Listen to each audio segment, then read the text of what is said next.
Hello, hello. Let me get my hat on here. Welcome, everybody. How's everybody doing out there? Hopefully pretty well. Yeah, we are here, ready to do this. Welcome, everyone. We got the music playing. Hopefully it's a appropriate size for everybody, or hopefully it's appropriate sound level for everybody. Not too loud, not too soft. But yeah, we're just getting set up here. I got one or two things final things to get going.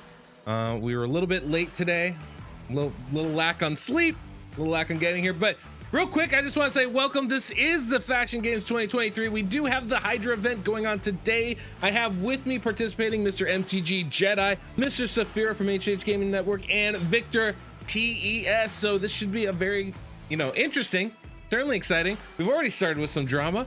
Should we run it on auto? Should we run it on manual? But we're going to default to our rules that we had set up and do some auto runs on this thing. So we're going to see how that works. Maybe it's going to be awful. Maybe it's going to be amazing. I don't really know. But as always, I'm excited to see what these guys bring and how it turns out.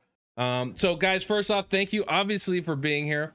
Obviously for being a part of this. I know we're going to be giving away a lot of stuff today. We have over 2,000 gems. I have some other stuff to give away. I'm just trying to figure out how to break it up so that everybody's going to be able to get some of it. So I just need to spend a couple seconds in my brain doing some math. But in the meantime, maybe you guys can talk a little bit about what this has been like for you getting set up. MTG, you weren't able to show up for our collab, so maybe you can give us a little insight at least on what it's like with the Sacred Order. I think we'd all be really interested to hear kind of some of your thoughts with your faction in particular. Oh yeah, for sure. Well, yeah, I ended up having to take care of the baby, so yeah, unfortunately, right. I couldn't make it. I was sad, but I was with you guys in spirit. Thank you so much for being patient with me on that one. Sacred Order. So one of the things I've noticed with Sacred Order, and this might be true of all of the factions or most of the factions, is that the support champions that we typically rely on for Hydra are legendaries. And so trying to have a support cast for your Hydra team that are epics only and in one faction has been an extremely big challenge. My heart goes out to all of the people working on their Hydra teams, trying to get the maximum damage on hard for the first time, and you don't have that large of a roster yet, because that's what it feels like while we're building these teams.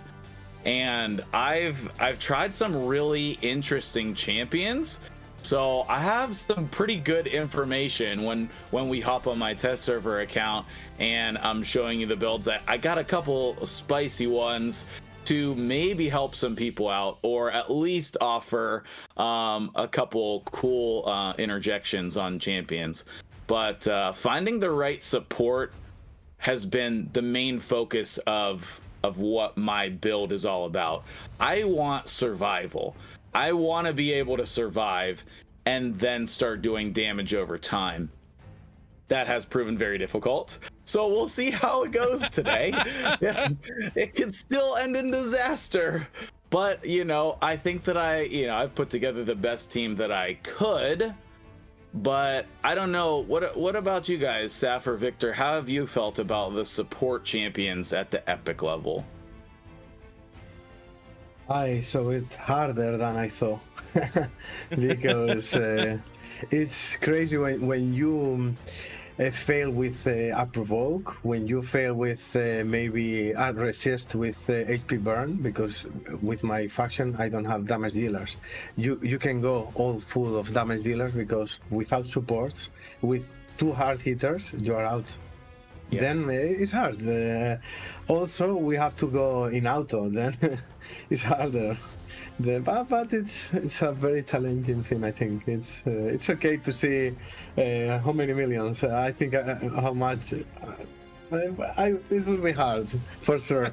Oh, I know. I've been waiting all week to see your guys' runs and thinking about what's the most amount of damage that they can do, and can I beat that? At the end of the day, it's just let me do as much as I can do and see where they stack up. But I've put too many mental thoughts into how well can you guys do this week. I think the biggest problem with epics generally, I mean, this isn't really a Hydra specific thing, is epics don't have consistency. They almost like, because they're epic, they're not allowed to do things 100% of the time or in a regular manner. So you're basically, you know, for example, Fenax is an excellent AoE block buffs, except he doesn't do it 100% of the time. And that one, like 25% of the time, is probably going to be the reason why the run falls apart. Or in, you know, in my case, I don't have any of those sorts of different things, but like the provoke that I have is not 100% and it's a 4-turn cooldown. It's like, it's just not, you know, it's a very long time to get back to something that doesn't happen, even though it's a 2-turn provoke. So it's, the epic champions generally just don't have enough regularity and consistency for you to be able to fit them in. And because they don't have as much in their kit, you're also having to like spread what you need in a Hydra run across 6 champions rather than, you know, when you've got legendaries, you can go, oh, well, I've got a Krisk, so there goes my provoke, my increased speed, my decreased speed, my decreased defense, my decreased attack, right? You don't need anyone else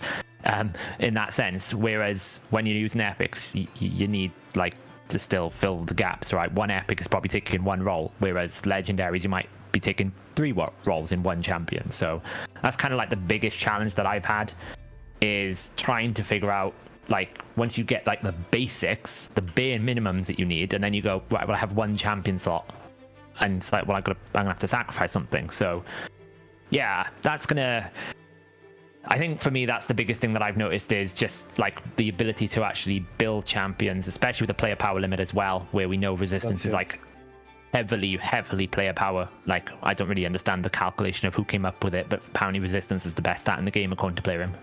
Nobody else believes that, so that is the challenge. It was a good bet line. Like, the 400k power limit was really a challenge to get under the limit. You know, I think if that power limit was higher, we'd have more flexibility with our team. We could stack, you know, resistance or crit stats on whoever we wanted to. So the fact that we have to have that line there, which I think is a good idea, to balance it out for everybody, it was a challenge to be able to make the team under that. And just to piggyback off what you were saying, Saf, like, you're absolutely right with the epics. It's like your epic does 1 job, and hopefully it does that job well. And if not, then you're trying to make up for that job with others, but you can't, because you need those other epics to do their 1 job.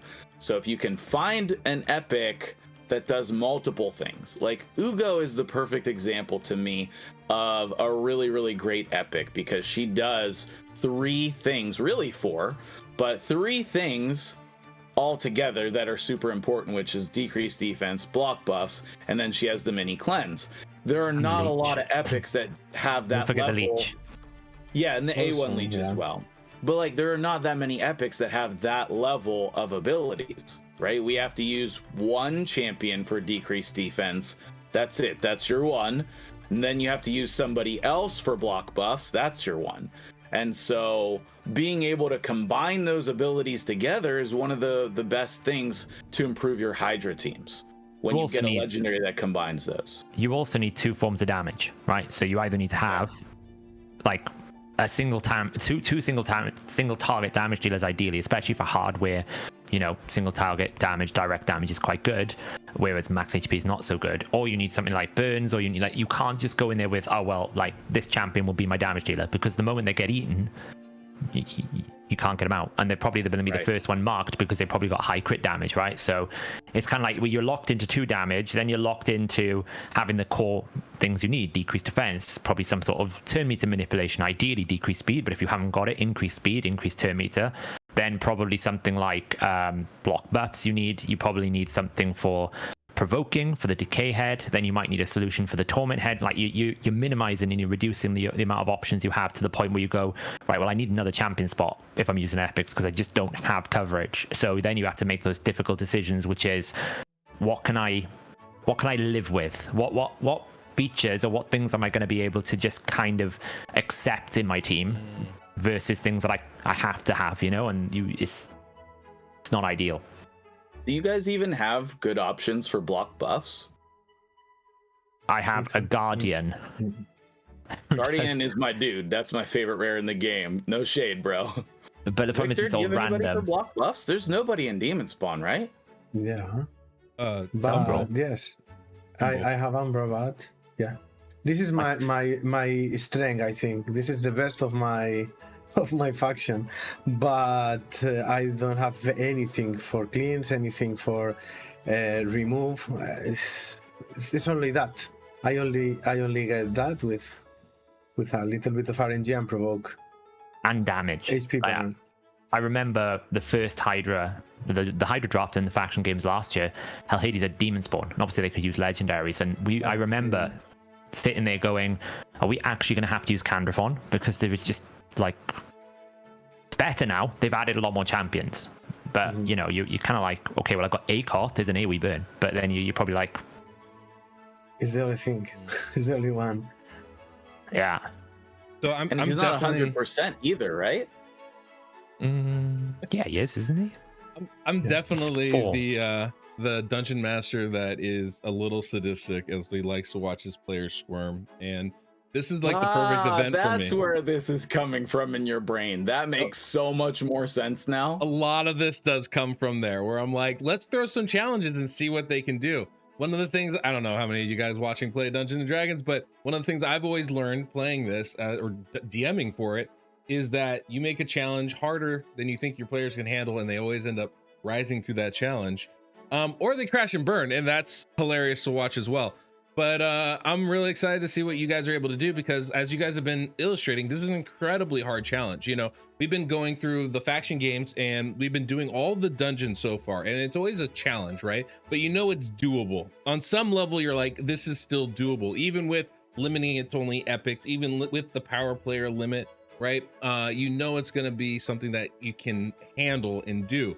Hydra is a whole different beast. And even going into this, even coming up with the rules, which no guys, we're not changing. We had it like our own discussion in our own amongst the competitors, so we've kind of settled on this being the way it is, the way the rules, the way they are. But even with this, you know, I don't know how it's going to turn out. Then I come up with the ideas of the rules. There's a little bit of a, you know, who knows what's going to happen. We're going to have to wait and see. And I was concerned that epics only would be too hard for Hydra. I was concerned about that. I was concerned that it might be too hard for Arena. But I'm interested to see what we can't do with it and see if maybe I'm wrong. Maybe there is some, you know, something that we can get out of this, some kind of success that could be in here. Same thing with auto. You know, I know we've done manual in the past, and I know, you know, we're trying auto this time. Every time I do Hydra, anything to do with Hydra, if you do it full auto, people complain because you can't manual it. If you do it manual, people complain because it takes too long. So like, there's no way, there's never a perfect balance with it. And that's just kind of the way these things always are. So we're gonna do, you know, the full auto this time. We'll see how it turns out. And you know, if that maybe next time we'll do manual again. Maybe we'll switch it back and forth depending on the situation. But you know, we're gonna kind of stick with that this time. But you know, the challenges you guys are talking about with the player power limit, another kind of arbitrary number that we come up with, agree upon, and try to, you know, see if that works. You know, talking about the limited of the champions and, you know, the sport champions especially that are available. I'm really intrigued what you guys are going to be able to do, because these are some serious challenges in front of you. And let's just say that if these were my teams, there's no three people I'd rather be having working on them than you three. So I'm really excited to see what you guys are going to be able to come with and bring to the forefront here as far as this goes. Before we get into it though, and I think we're going to go ahead and jump. I think Saphyra wanted to go first, so I think we're going to jump on his account and start with his Hydra run and look at, you know, his faction, talk about some of the options that you've tried there, that you've looked at there, and the decisions that you made. Before we do that, we're going to be giving away gems. Now today, every day before this, we've been giving away groups of 400 gems, the 5 lucky winners. We're going to start switching it up starting today and going into Arena tomorrow. We're going to give away 10 winners, 200 gems, 1 ancient shard, 1 epic book. So we're giving out a little bit more variety, and a little bit more winners, if the numbers are maybe slightly less. So that's what we're gonna be doing. So 200 gems, 1 epic book, and 1 ancient shard starting now. Go ahead, type in the chat !faction to give yourself eligible to win. We're gonna do 2 winners for each of these giveaways. We'll do 1 here before we start, then we'll do 1 in between everybody, and then we'll do a couple at the end. So make sure to stick around till the end, guys. If you haven't already, make sure to subscribe so you can type in the chat, and also just support this. Hitting the like button kind of does the same thing. Notification, so you know when the next event is. We only have one more of these, the arena, which I'm really excited about. But hey, let's I appreciate the conversation, guys. I actually kind of opened up my mind to a lot of the subjects I want to kind of dive into as well. But Saphyra, let's go ahead and click over to your team, and we'll start. We'll look a little bit at the Night Revenants.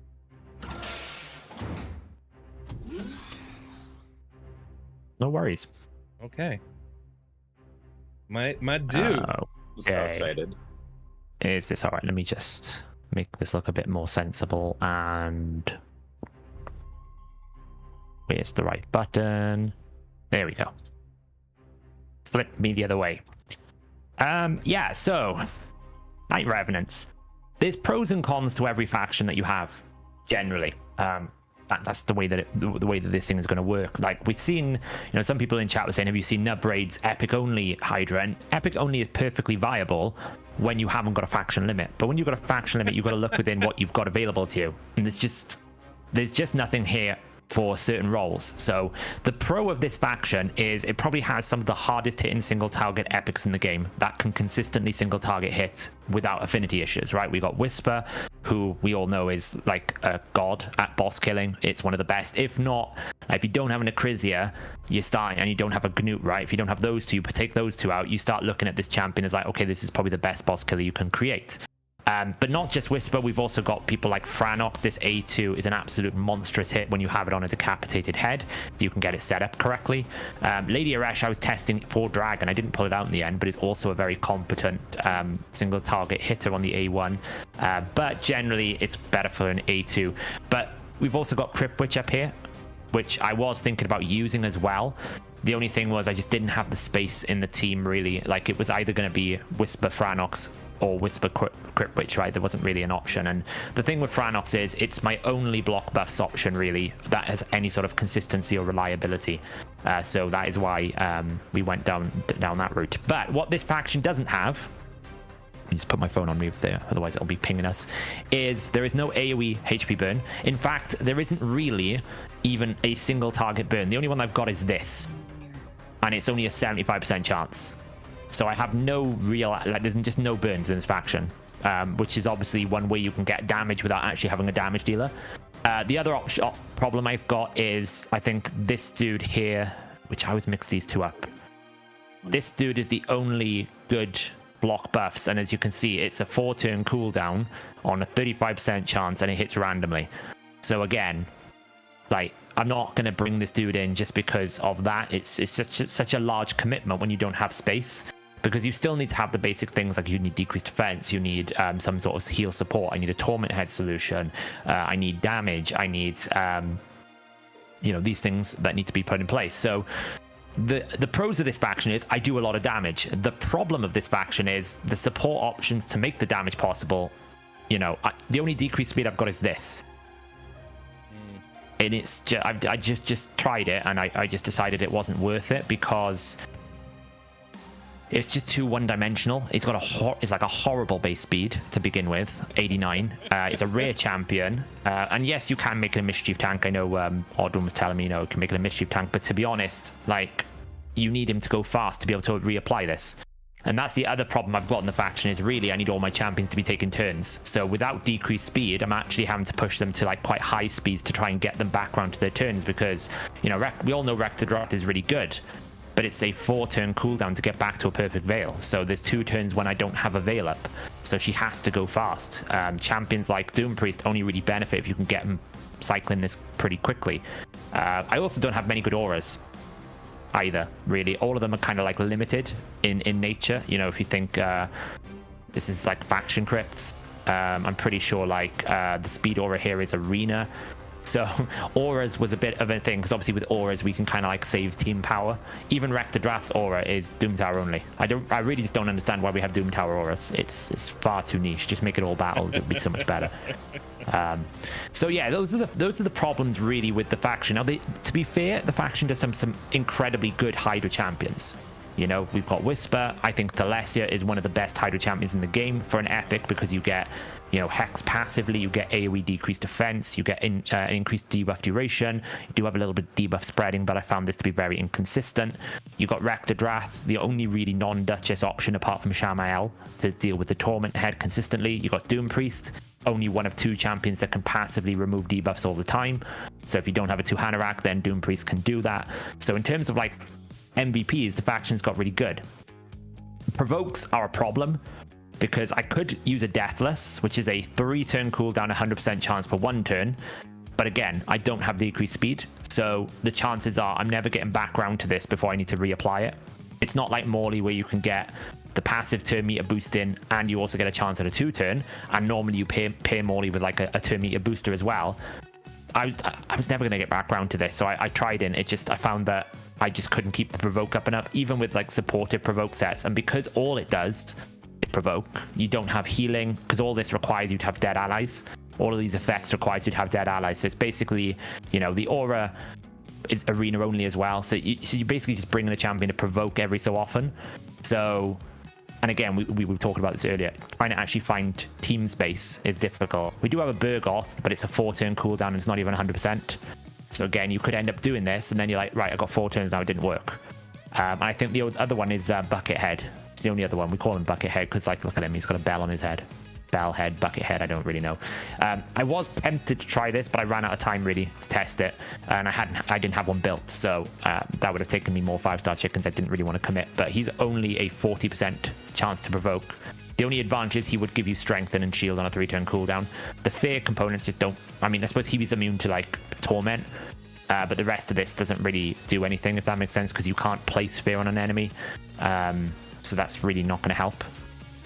So, and the heal reduction we know is virtually worthless. But you know, this could be a better option than what I've picked as my 6th. So, the team that I've gone with, and don't worry, this is going to take very little time because I really can't find any safe sustainability. This is a team. Now it is under player power. It's 399632. I do just need to do one thing first. Sorry, I should change it. I mean, not that it matters, right? It doesn't really matter if we have like unlimited frames per second here, because it will for the 5-minute limits. Might as well keep it consistent. So that's the team I've gone with. I was on the fence about Doom Priest and Raktadrath, but I just couldn't keep the team alive without another form of healer. And obviously this being a 4-turn cooldown means you just can't get back around to things in time. So I needed a second form of dealing with the torment. Now, I am on rotation 6, which is different to the rotation that is on the test server. So I do have to start with Wrath, and I have to start with, I think I start with Wrath and Torment. I don't know what you guys are starting with, but I think you might be starting with Blight and Suffering instead of Wrath and Torment, or something of that nature. So ours is no Torment and no Mischief. Right, okay, so you have no Mischief and no Torment. Yeah, so you basically have Suffering, Wrath. So, I mean, the downside is obviously that I could lose buffs, so I've had to build a lot more resistance. The positives for me are I don't have to deal with the Poison Cloud, which is a bigger problem. So there's no real competitive advantage with my rotation, to be honest. I know MTGJedi would love my rotation probably for the Torment Head, but for me, there's no, like, I'm not getting an advantage with this rotation. Nor am I don't really think I'm truly disadvantaged. If anything, I'm a bit, you know, I don't think there's. I think if there's anything, no like really. You have, it's going to be harder for you just because you haven't had the opportunity to work on the test server where, you know, you can level up who you want, you can change gear how you want, you can really test some extreme options that you just don't have that opportunity here. As far as rotations I mean, I've had to spend time running masteries because I didn't have masteries on Rector-Drath, I didn't have masteries on Golden Reaper, so I've had to spend time actually running masteries to get this to work, because obviously on test you just buy them with gems, whereas when you're on your main account you don't do that. That's silly. And obviously re-gearing. Let's see those builds. So just before we get into that, I just want to say, Michael Taylor, congratulations, I did get your number, and Clueless Za, thank you for that. Just go ahead and type your number in the chat here, and I should be able to get it or leave it as a comment on the video afterwards, but it's better to just put it in the chat. Cool. All right, go on. Sorry. So one thing I do want to say is obviously because we're running it full auto, it basically disqualified a bunch of champions that I couldn't use. One option I was going to use was instead of Doom Priest, I was going to use Senesha. But because the equalized HP would happen when I don't want it to do it, or I don't know if it's going to target it correctly and a bunch of different things, I couldn't use Senesha, so I had to disqualify because she would have been a provoked champion for me, being an AoE. So I've had to disqualify Senesha from the team. It's just because it doesn't work on auto. And we discovered that Whisper's AI is a little bit dumb, so it's going to be fun trying to make her work, basically. The affinity for Phranix is a little bit awkward in this rotation as well, but we'll see how we go. It's not going to be a quick run. All of my runs basically finish below 10 minutes, so it'll be fast.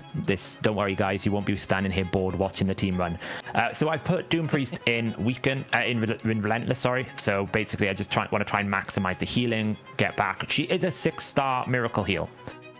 But I deliberately have left this on so you can see as an advertisement to Plarium how utterly pointless Miracle Heal is in Hydra and how it does absolutely nothing. It's pointless. You'll see it actually has no impact on the battle whatsoever because it just doesn't work because of the way that it calculates. Because essentially, you only restore the amount of healing you actually heal, not the total heal. So in essence, you always end up destroying your own HP because the boss does it based on the total heal, not the heal you actually heal. The Miracle Heal just doesn't work. So phenomenal. I know a lot of people like saying 6-star Doom Priest. Wow, it's amazing. It's literally the most pointless thing in the game. Have you thought about just out of curiosity? Have you thought about swapping that to what's the other one? Cruelty. No, she doesn't attack enough. And to be honest, I kind of want to advertise it to Plarium's face to tell them to change it because I've told them 4 times now.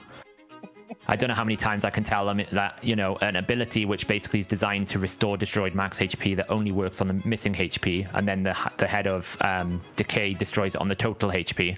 They had an opportunity to fix it when they decided to flip the head to 75% when we, quote, bug fixed Hydra, and they didn't. So I've left it in here as an advertisement for Plarium to fix it because it's a little bit disappointing getting your 6-star Miracle Heal and getting it to work and it does nothing. But at least it's giving me stats, right? It's giving me some bonus stats. It helps, but you know, fair enough. Here's what it is. So anyway, we've got it here in Relentless here, and we've got it going at 295 speed, 59,997 HP, 2.7k defense, and I've put it at 349 resistance. Now technically you need 415 for this, for the Mischief Head, but with Rector Draft's passive, as long as Doom Priest is under an aura, I should get an extra 50. Now, I probably shouldn't have relied on this in reality, but there's no way that I could find 50 more resistance on everyone and still hit the player power. So, you know, that's where an aura would have been incredible. If this was all battles, this would have been incredibly powerful, but it's not. So I'm relying on this 50 a little bit, which is, you know, you'll see in the run it causes problems. But yeah, so that's basically just designed to go super as fast as I possibly can and to try and get as many different healing. You know, this is not a strong heal at all. It's only 3.75, but it means if I do run out of Veil, I can get rid of the fears. We've got then Thylesia. Thylesia is one of my provokers. I've got it in Revenge just in case it does attack, so maybe it might get some sort of debuff spreading on the A1. As I said, I tested it, and it's, you know, it's a, what is it, a 70% chance? It's okay, but it's just not happening enough, unfortunately. We do have all of these pretty much in, these two are in War Master, Whispers in War Master, Golden Reapers in War Master, Rector Drath is in Fearsome. If there's specific unique masteries, I'll call them out, but most of them, like this, is just pretty much in a healing, just cycling phase. She is basically built like this. I haven't gone Fearsome Presence for her because she's double AoE anyway, so felt like it was a good provoke option. I don't have any provokers in the team because I'm just depending on sets. And we've got her running at 263, 340 resistance, 239 accuracy. A little bit low on accuracy if the Suffering Head comes out, but it's perfectly fine otherwise if not. And I have got, like, if I had more player power, you can see I would have glyphed up a lot more speed. You know, we have a nice quad roll up there. We've got some speeds here. So I could totally go faster, but I don't have the player power to glyph any more speed. It's just not possible. Next up, we've got... You didn't test Senesha in Provoke in this team? I can't use it because of auto. Okay, so you didn't even test her. Okay, that's cool. No, I tested her. I was going to use her originally, but the problem is this is such a long cooldown. It happens at the wrong time, and then you just lose all the value of the heal. So I had to drop it for Doom Priest. Basically, you need Thalassia because you need decreased defense. It's the only decreased defense option you've really got, and it's also Hex. So if you need to target the Mischief Head, you know, it's not enough on its own, but it's a good way of keeping Hex out all the time. I'm locked into Rector Drath because you need the Veil, because Doom Priest is not enough on its own. Then you're locked in my opinion, to Golden Reaper because you need some form of turn meter boosting and you need decreased attack. So there's already 3 slots. You need a damage dealer, which was the best epic in the faction for it. So there's 4 slots. You need a second damage dealer. There's no AoE HP burn, so you need Franox. So it's like I have 1 spot, and that 1 spot was basically either Burgoth, Doom Priest, or Senacia. Senacia got disqualified because of full auto, because this and this would never work when I need it to. It would work in inconsistent moments, so therefore the healing output that she gave, she just became an AoE A1, and that's just not valuable. So I went with Doom Priest, because at least I always got consistent healing. It didn't matter if she took extra turns. So, as I said, next up is Golden Reaper because of increased speed. It's the only form of turn meter boost I can do, really. I did consider using Executioner, but I just felt it was too one-dimensional, and 15% decreased speed was barely worth it on these low speeds. You know, the higher difficulty you go, the more value that decreased speed is going to have. On the lower difficulties, it's going to have less value because they're going slower anyway. Right. So unless it was a 30%, it just felt like an awful investment, but not a lot of payoff. But at least with Golden Reaper, we have increased speed. We also have AoE decreased attack. We can't drop the turn meter if it doesn't land. It's not 100%, but it's pretty good.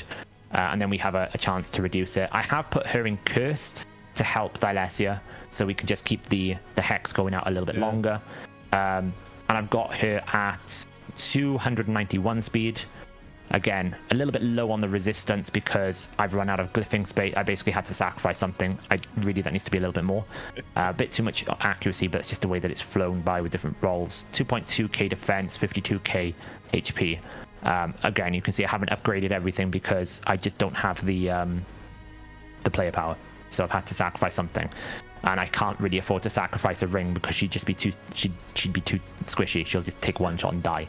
Golden Reaper is such a good champion for this. It's somebody I would never always overthink about Golden Reaper because of that reset on her A1. She's just like isn't usable for a lot of stuff. But for Hydra, where you're trying to reset skills all the time, it's such an ideal champion actually. Really good. I'm kind of shocked. I've used her a lot in Faction Wars and like not curse set particularly, but sets like that. I think I put her in sunsets because of her AoE. She's actually pretty solid with that. So I'd imagine she'd be pretty good for this here too. Yeah, she's not an ideal Hex champion because you really want more AoEs. Like, if I didn't put Provoke here, I would have put Hex on Thalassia to help her out. But I figured with 2 AoE Provokes, it's probably a little bit better there, rather than this where, like, at least every single action that Thalassia takes, she attacks, where one of my actions, she's not going to attack it. So it reduces the value of Provoke, whereas Hex is only meant to be a support. Next up, I got Rector Drath. Again, you can kind of see, because we're going full auto, I've just kind of like try to hit stat breakpoints, or not so much full auto, but auto, where I just want them going as fast as I can possibly get them with a decent amount of resistance and accuracy, and then just whatever I can get left in tankiness. I've just built them on that kind of archetype. So again, 288 speed, 2.2k defense, 48k HP, 310 resistance, 244 accuracy. In Provoke as well, because I needed more than one option. Sure. But it's not reliable at all. You know, this is why I prefer to have dedicated Provokers in my team rather than a Provoke set, because the moment you don't have like a Nekmothar, or the moment you don't have like someone that can give you lots and lots of turn meter or slow them down a lot, your Provoke sets lose more and more value because you just don't have enough attacks to roll the dice. Right? You're only getting 30%. So I've given her Fearsome Presence to try and give it a little bit more oomph, but it's only 5% more chance. It's really not, it's really not ideal. So, and then finally, the last 2 spots we've got are Franox and Whisper. I had to nuke Franox's damage a little bit. I had to take crit damage off the amulet. I had to take the ring off because I was over player power. She is kind of just built in however I had her. She's at 195 accuracy is probably enough. No resistance, it is a problem, but I haven't got any more space to put any more resistance on the team, so I've just accepted the reality. And obviously I'm using this in other content, so I don't really want to break them too much. So, but what Franox is really good for is you do get 100% guaranteed block buffs, so you can at least put that on a target. We get a cannon nuke on the A2, and we get a backup decrease attack if we need it as well. So it's a pretty good... I didn't know Franox had block buffs. That actually helps. Seems to help a lot. It can also steal some buffs as well. That's pretty solid. So if you get like the Wrath Head kind of causes you problems where it gets the buffs, you can go in and take away the increased attack or the reflect or something of that nature and then put block buffs back on top. My dream was basically having this block buffs and then spreading it around with the Lesia, but the dream didn't really turn into reality, unfortunately. And then finally we just got Whisper in my normal build. Basically, I haven't changed it. I don't want to change it because I use her everywhere in my account. So she's built at like 181 speed, 316 crit damage, 74% crit rate, 7k attack. Pretty much just enough accuracy for this difficulty. It's a bit low, but it's fine, and no resistance again. So again, we're just trying to basically do damage. So the goal of the team is basically kill a head and hit the head really hard with Franox and Whisper and hope to God the team survives. But it doesn't, so... That's a sick Whisper build. I know. Yeah, I kind of threw up a little in my mouth when I saw that. I actually, once I get it to 6 star... She gets targeted by Mischief, though. The Mischief is all over the place. It's just... I basically relying on Franox to kind of block it, but we'll see what happens. Yeah, once I've been looking for the market every single day since we started this faction games to get a 6 star. I've got the S ready to go. It would change the build completely because I'd put her in Crushing Rend rather than Phantom Touch. And you'd see like she goes Super Saiyan then, but I'm still waiting on the market. It's not being kind to me. Anyway, we've been talking about it. I'm gonna do this. So we got 5 minutes and then auto, right? And let me get this right now. Oh, that's right. Hold on. Let me make sure. I got oh shoot. I don't have. Okay, I'm just gonna do this on my phone. Nice and simple. I'm just gonna do a quick 5-minute timer here on my phone. Do you want 5? So let me just get this right. It'll show 5 minutes in game, Deadwood. It'll show 5 minutes in the game. Oh, yeah. well, fine. Be all smart about it. You don't need, Use your big brain. I get it. Who's the dummy? This guy. No problem. That's fine. I suppose that makes a lot more sense. Yeah. Okay. 5 minutes in game. That works for me. By the way, just so everybody understands, when I was putting this together, I was like, okay, we're going to do auto runs here. But everybody should have a chance to set it up because sometimes you get a bad setup or whatever. So you can manual for the first 5 minutes or 10 turns is counted by the Hydra counter, whichever comes first. Afterwards, you either gotta click it on auto and pray for the best, or you can have a chance to restart. And everybody has 2 chances to restart. So assuming he gets a good setup, he should be able to run right into it right away. You can see he doesn't have a whole lot going on in his Great Hall for Hydra. Just before people, I saw a few people saying he gets area bonuses. I'm a clan lord. I'm a demon lord savant, right? So I have no bonuses. There's no competitive advantage here. Like I get 6 speed. No bonuses, but I get what you're saying. It's pretty small. Yeah, I mean, I'm not rocking like 48 accuracy, 18% crit damage. It's not that big of a deal. It's a little bit. So yeah. So all right, so you're gonna jump in. First 5 minutes, and once that 5 minutes hits, we can just take a moment. You can look at it. You can go, do I want to go or not? It's not like you have to immediately hit auto, but that's kind of the break point right there. Let me just get this right. 5 minutes. At the 5 minute mark, I can either restart again or whatever I have them left with. Yep. Unless there's 10 turns before that, which is gonna happen. So pay attention to the 10 turns. Is my opinion. I think it's faster the 10 turns. Yes. Look, some people are really slow making decisions. Okay, so let's not. That's true. Oh, this won't take long. This won't take long. Trust me. So basically, we're on hard difficulty. At that point, just like don't click anything, and then decide whether you want to. It should make 5 minutes, theoretically. Okay, ready? All right, do it. This is hard Hydra, is gonna right? This is hard Hydra, yeah. So the real problem is straight out the bat is if I don't get a provoke, I have to instant restart. Because if I don't get a provoke here, okay, we're good. So I've been playing around with the concept here where I haven't been able to decide whether I should be block buffing the Mischief Head or block buffing the Wrath Head or block buffing something else, but I felt like I should be block buffing this to stop the increased attack. Now, nice here, I can like hopefully get some nice bit of damage out. But obviously that doesn't help because I have to lay the weaken out first. We do get a resist, which is nice. I can try and drop a decrease attack out there, which is great. Then we can drop an AoE decrease attack. So this is like a really good setup. But now here comes the main problem with provoke sets. It's my first attempt at getting it back at provoke has failed. So now we're kind of like, all right, what do we do now? Probably I need to keep smacking this head for some damage. Provoke. Oh, thank you. But see, that head of... lucky. Yeah, but the blimmin' provoke now. My Whisper's not great, so it's going to ruin the rotation. Oh, we got an extra turn. That's good. Okay. Okay, so this is what Whisper's really good at. This is why I advocate Whisper as one of the strongest champions for Hydra, because she can just, like, destroy heads, you know. Oh! That is nasty. So she just kind of does that a lot. Now, the problem is, without decreased speed, getting back around to her abilities is the biggest problem, right? Because what I really want to do now is I need to get weakened back out on this head and then do some damage. Like, this is not great because it's weak, unfortunately, for Franox. But if we do, you know, this is pretty good.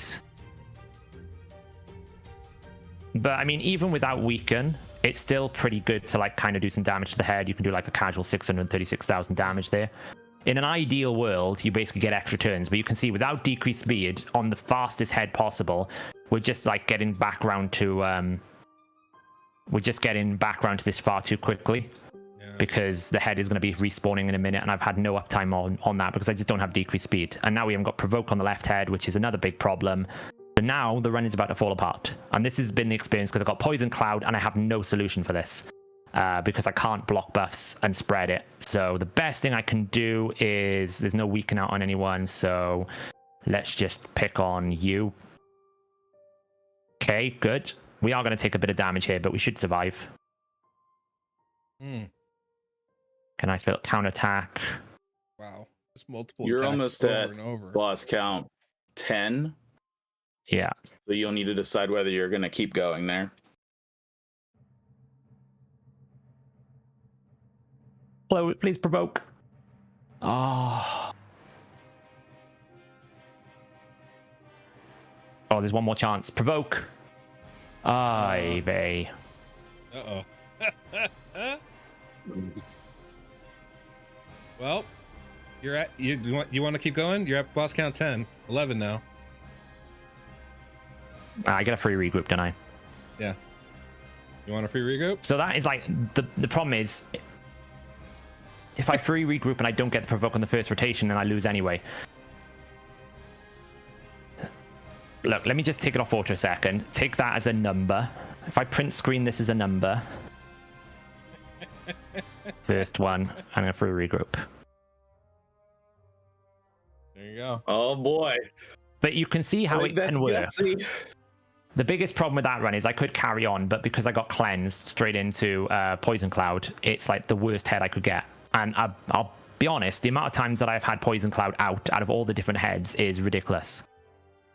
It really is kind of insane. Yeah, the RNG with the heads is always frustrating for me. I've never really understood why they do that.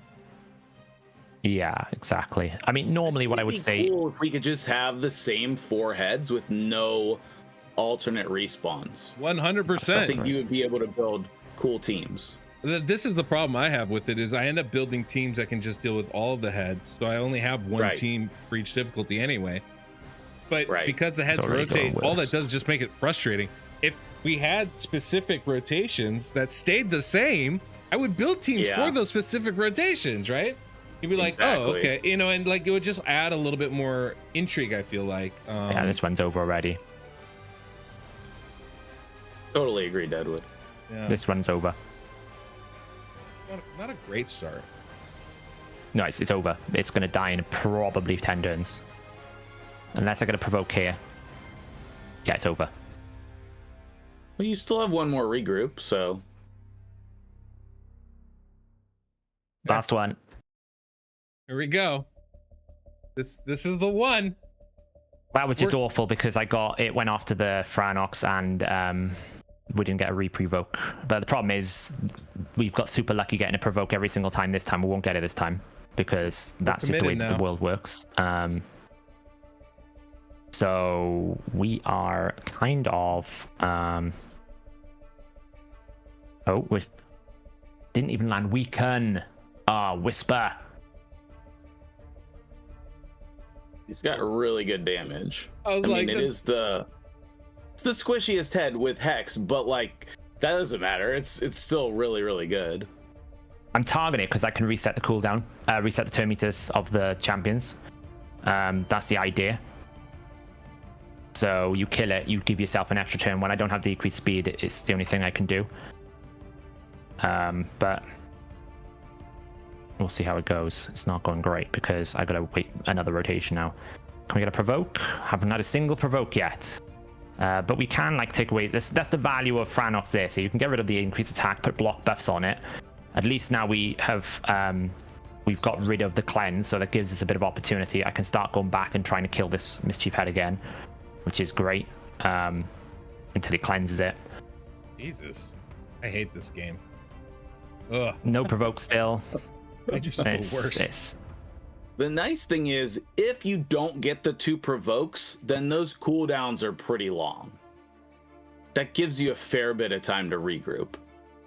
Maybe. Still not great, but at least it's something. Yeah, he's spread increased attack out now, which is not the best.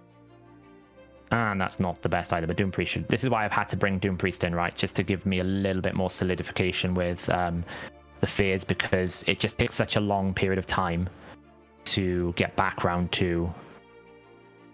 Doom Priest is shockingly good, I feel like. Oh. Yeah, I mean, Tahanox is better now. Well, yeah, it's legendary, but... Those extra turns are crazy good. Right? What do I want to attack here? Been debating whether to tell Saph I have a 6-star blessing on my Whisper or not. Don't. I've been farming the hell out of every single day. People will tell you, like, every day I in my Discord, I'm like, another market, another no Whisper. I got baited the other day because I got Fulgur as a 6-star. They go, see, this is what's meant to happen with the A1 for Thalesia. It does spread the block buffs. The problem is it just doesn't happen enough because it has to have the condition first that there be a hex out, and then that hex. I get a provoke. I've still not a single. I don't think I've had a single provoke this run yet.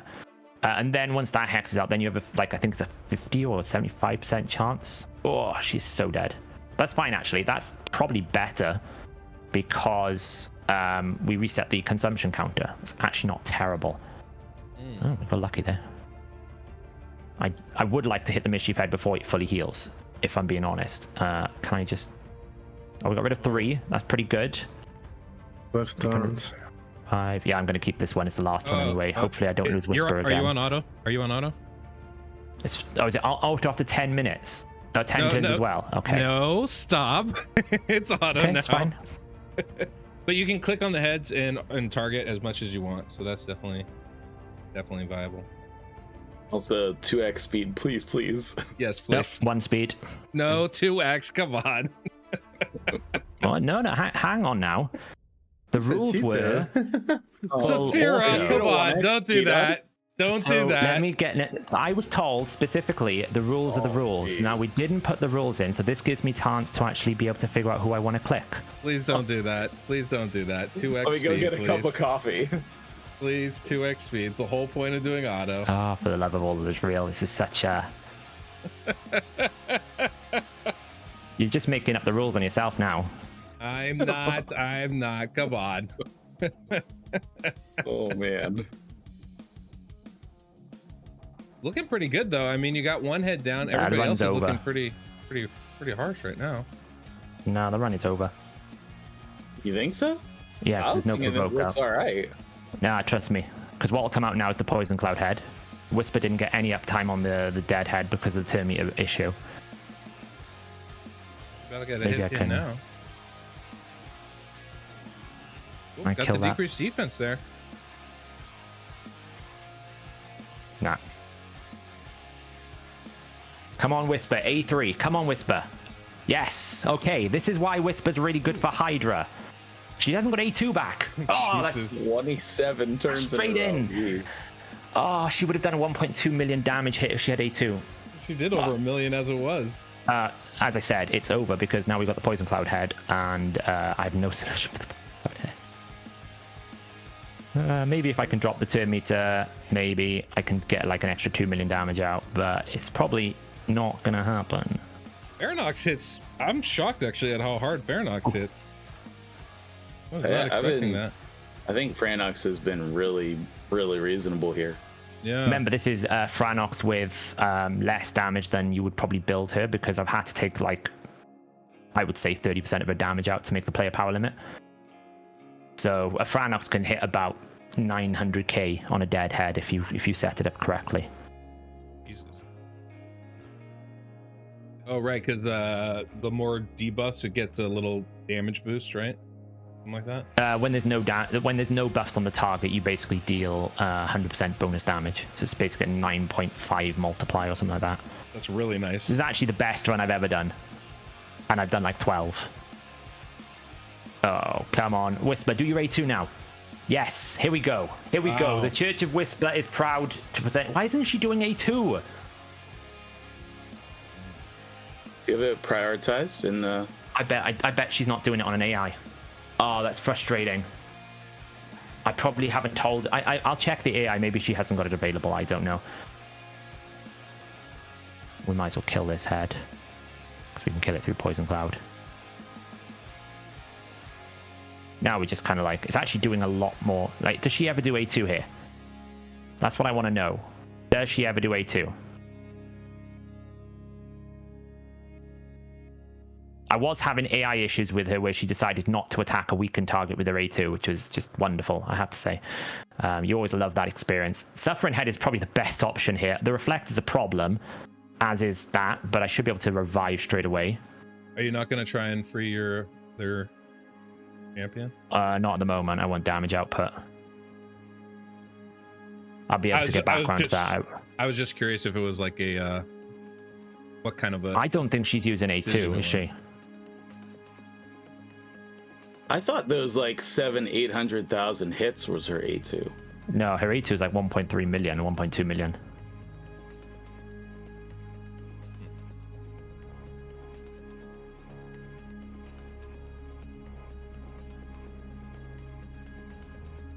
She's doing it there, but she didn't do it on the dead head. That could just be a... Ooh.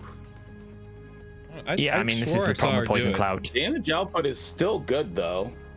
Yeah, I mean, it's over now, though, because I have no decreased attack. No ability to do debuffs. It's gotta survive. Survive! Till the cloud disappears. This is the best run I've done. Yeah, she's going to kill herself now. Look, she's attacking that target, even though I'm telling it to go attack this one, which is really great. Wouldn't it just be a counterattack there? Oh, it's got provoke, isn't she? I forgot that. Actually, I want her to kill herself now. I don't want anyone else. I want her to kill herself. Okay, never mind. It runs over. Ooh. Yeah, I can't decrease attack. That's why decrease attack is so important. And Rector Draft's about to die, so there's no revive. So, I mean, it's better than what I thought it was going to be. Honestly, this is the best one I've done all through all my tests completely. So, 15 million's not bad, I don't think. There's some serious restrictions on you guys. Like one faction, epics only. I think this is a great run. We never really got to see the Whisper Cannon on A2. She put in some work. I definitely saw her put in some work. Yeah, but you didn't see the cannon is what I meant. I'll show you the cannon before we just switch over quickly, because I'll go on normal and I'll show you exactly what I'm talking about. But there you go. 15.4. It's the best one I've done. Yeah, I screenshot it. It's the best one I've done. Like, by a margin, actually. I was expecting to get no more than 10 mil. Because the auto rule, just, you can see, like, Whisper is such a... It's so important that you get the Whisper A3 into A2 correct. What I would have done in this run is I would have delayed the A2 from working on the living head, so that when I could kill an enemy, I would go back around, get the A3 into A2, and then that's where you can, like, really maximize. I could have probably hit this at 20 million, maybe even 30 million. If the setup is correct, but because you can't really control when they're going to use the A2, she ends up using it all over the place, and then it's out of sync with the when you kill a dead head. So, right, I'm going to free regroup because obviously I'm on server here, so I don't want to use my key. Yeah, that makes sense. I just want to check the AI. Did I actually tell her to? She doesn't do it on auto. Wow. Great, isn't it? I mean, AI. She at least did it some of the time because she had those buffs stolen. She was never doing this on dead heads. At least a couple times. No, because if she'd done it on a dead head, you'd be seeing this, right? Like, just briefly, I don't want to hold up the contest, but just like the reason why. Let me just go Arbiter into like, I don't know, someone like a Vlad's. Like when I say she can like kill hard a dead head, it's like. Oh yeah.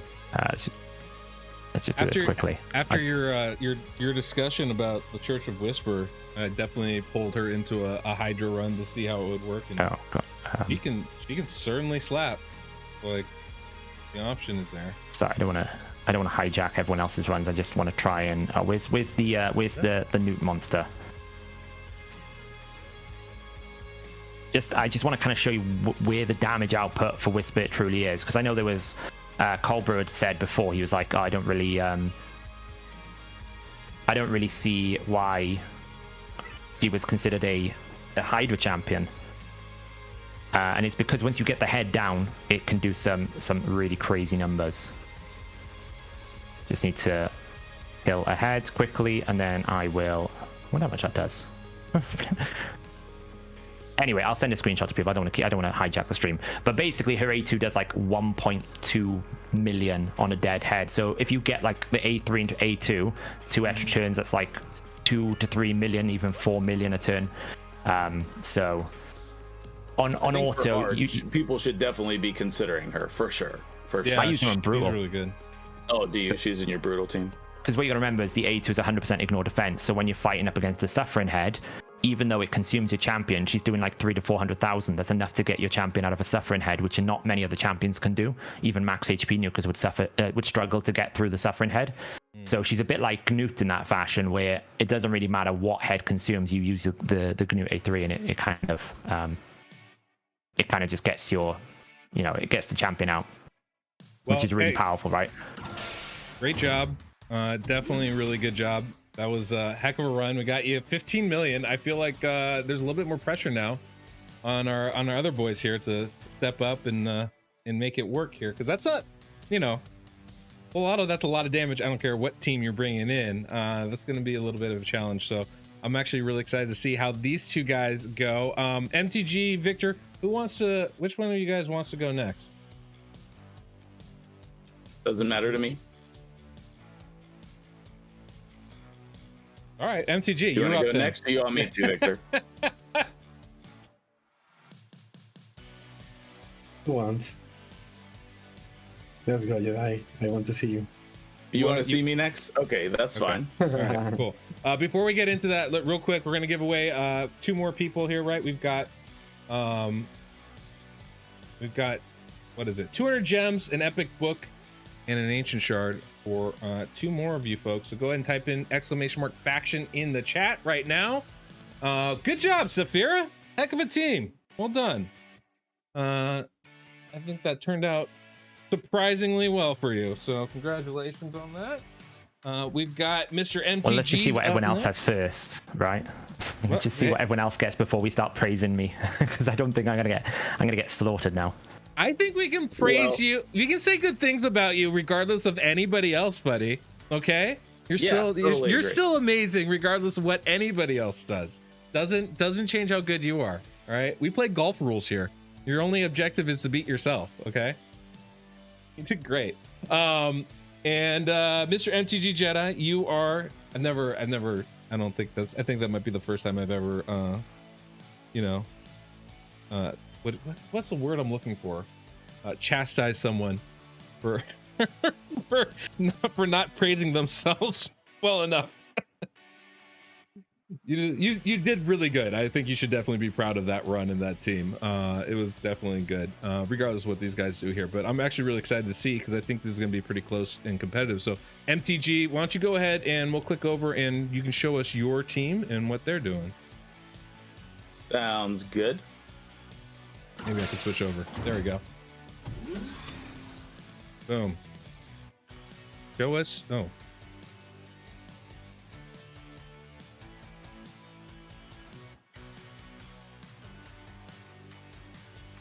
There we go, Saphyra. We got you in here, buddy.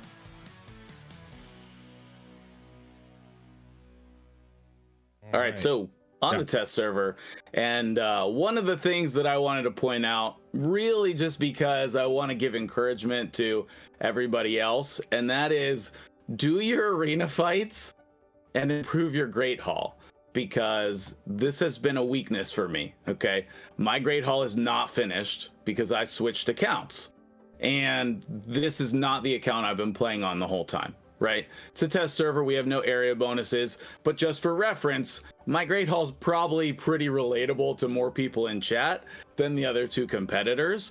So I wanted to point that out. That's really my biggest goal on my account, is completing this, because it affects every area of the game. So if your Great Hall's not finished, there's your PSA to work on it, right? In terms of Sacred Order, I think there's some obvious champions that are going to be included here. Sorry, real quick. You kind of froze on us here. Trying to figure out. God, I hate this, honestly. Yeah, there we go. You're back again. I don't know why you froze, but wanted to, before you got in too deep, want to be able to see you and what you're doing. Yeah, no worries. If I freeze again, just stop me again. All right, cool. Okay, you're good now. So we'll just keep rolling. A couple of the champions that I tested that were really interesting. I had a 6-star missionary blessing, so I ranked him up and tried him out. And honestly, even with a 6-star blessing and crushing rend and damage stats, he still wasn't having the damage output as the other champions. But it wasn't awful. It was a very interesting experience. The stun's not going to help you, but I was trying to find somebody with the provoke and decrease attack kind of stuff. And then he does have a decreased speed as well. So like his kit is fairly suitable, but it's single target. So that was one thing that I tried that didn't end up working out.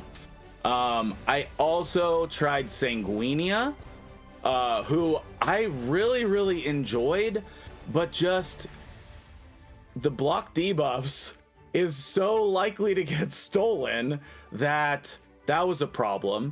And then she just likes to do this on auto whenever she feels like it, and it's not the best. Like, it's not a consistent cleanse like I would have liked. And then, you know, this A1 you would think does some things, but it's not very good. But she was a good effort, cool try. I was encouraged to work with Anchorite, but I did not like him at all. You'll see him in one of the builds when we get to the team selection. And then just like some other options I considered was, who should I be using for damage? Like, should I be using Juliana? No. Should I be using Talia? I couldn't fit another straight damage dealer in there, so she ended up not being in there. Romero was definitely a consideration. Like, he has good multipliers, he has some protective stuff, but I just didn't feel like he actually brought enough, and he wasn't giving me the survivability that I was hoping for. So he ended up getting cut as well. I think the number one most obvious champion for the team is going to be Shamail, and he has been amazing, as you might guess. But I have a very interesting build on him here with the provoke. Okay, I want to get damage on the cleansing head in this strategy, and so I built him with this is probably the best build out of all of them. He's in damage, resistance, provoke, and accuracy. I'm just literally trying to do all of the things. And then we have cruelty on there as well. So his total stats with the ascension and stuff, he's the slowest champion in the team. If you want your champion to be targeted by mischief, you want them to be the slowest in the team. And he's at some as good of damage stats as I could get. I really tried to fit an attack banner in there, but then I was over the power limit or the build didn't work, so we got as high of attack as we could get. And then he has a reasonable amount of accuracy to help with the buff stripping as well.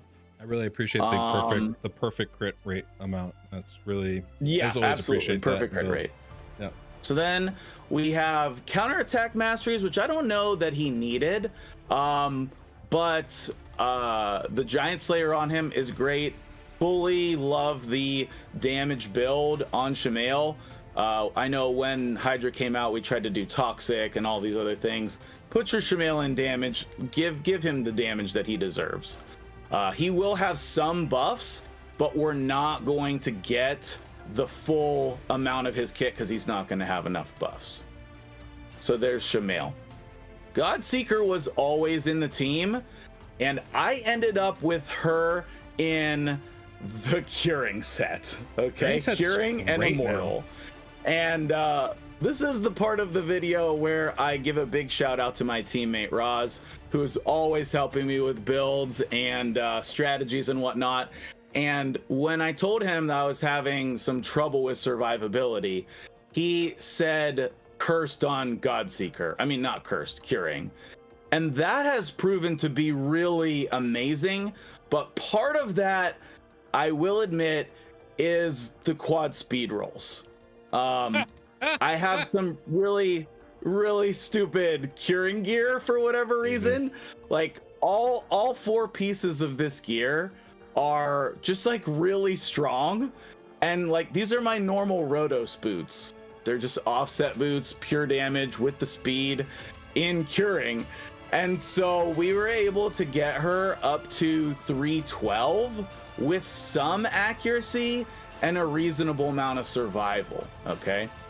I do have Miracle Heal on her. I did feel like that was helpful. If it's being calculated the wrong way, like Saf said, fix it and make it better. I'm all for that. But I did find it to be helpful there. That's and interesting. then the masteries here, really cool mastery tree on the support, which I liked a lot. Cycle of Magic to chance to lower the cooldown there, and of course the Spirit Haste, so that we're going to be reviving champions. Okay, we're going to be reviving champions, so we want that on there for sure. Next up, everybody knew we were going to be running Mordecai. I mean, AoE HP burn that he places and the increased attack is really helpful for the damage dealers as well, which we'll get to in a second. Ended up with Phantom Touch on him. He's in Guardian because, as I said, we're having a hard time with survival. So he's fast though, 287, well, fast-ish, and a good amount of accuracy, defensive stats, and he's gonna soak damage, which is great. Masteries for him, really cool support tree over here. He can extend the attack buff for the damage dealers. He's getting boosts and cooldown stuff and extending the burns and all kind of cool stuff there. Next up, I wanted to mention Carlenia. Okay, she ended up not being in the team, but up until 2 days ago, she was in the team. Oh, wow. She was the final champion that I cut, and she has a really cool kit that pairs well with Mordecai. She also has the small version of Strengthen and decreases duration of the debuffs. She has a really cool passive, but at the end of the day, I ended up cutting her for the champion that surprised me the most, which is Lodric Falconheart. I'm not going to degrade him anymore. I used to call him Falconhead. This guy has just been the difference maker in the team. And you can see I have him in Guardian again to help. That was a change that I made this morning for more survival. And he has Cruelty here, which is going to help us with that 4-star Cruelty. But the thing that stands out the most about him is this 2-turn cooldown on an AoE shield based on his max HP. I had no idea this was 2-turn cooldown. I honestly, if you would have asked me, I would have said it was a 4-turn. But being that this is a 2-turn cooldown, just shocking how good this is. And then this A2, which I have criticized him so much about, removes all the debuffs from one ally. And this does mess up Mischief because of that ally protection, but it's going to be really key in fully cleansing one ally and then protecting them on a 3-turn cooldown. He also has a chance to place decreased attack on the A1. He's been great. He's been really, really great. So I got him up to 89k HP. That was the best I could do under the player power limit. 279 speed. I had him a little bit faster before I put Guardian gear, but that's pretty reasonable. And 283 on the accuracy. His mastery's over here. I love this support tree again here. Ra's helping me out here with a couple really specific things in this support build that, you know, you get all of the HP, you get the shields, you get the turn meter increase, you get the, you know, chance to place decrease attack is increased. All of that is really great for a support champion. Interesting. Yeah, And I used to use think Blodrick. the last one that I need is the correct Phoenix. He's the main person that's built with crit stats in the team. I have him in just a one-piece stone skin and then relentless, so he can get as many turns as possible. He has the one and only refresh accessory on my account for this faction, and so hopefully that will proc as well.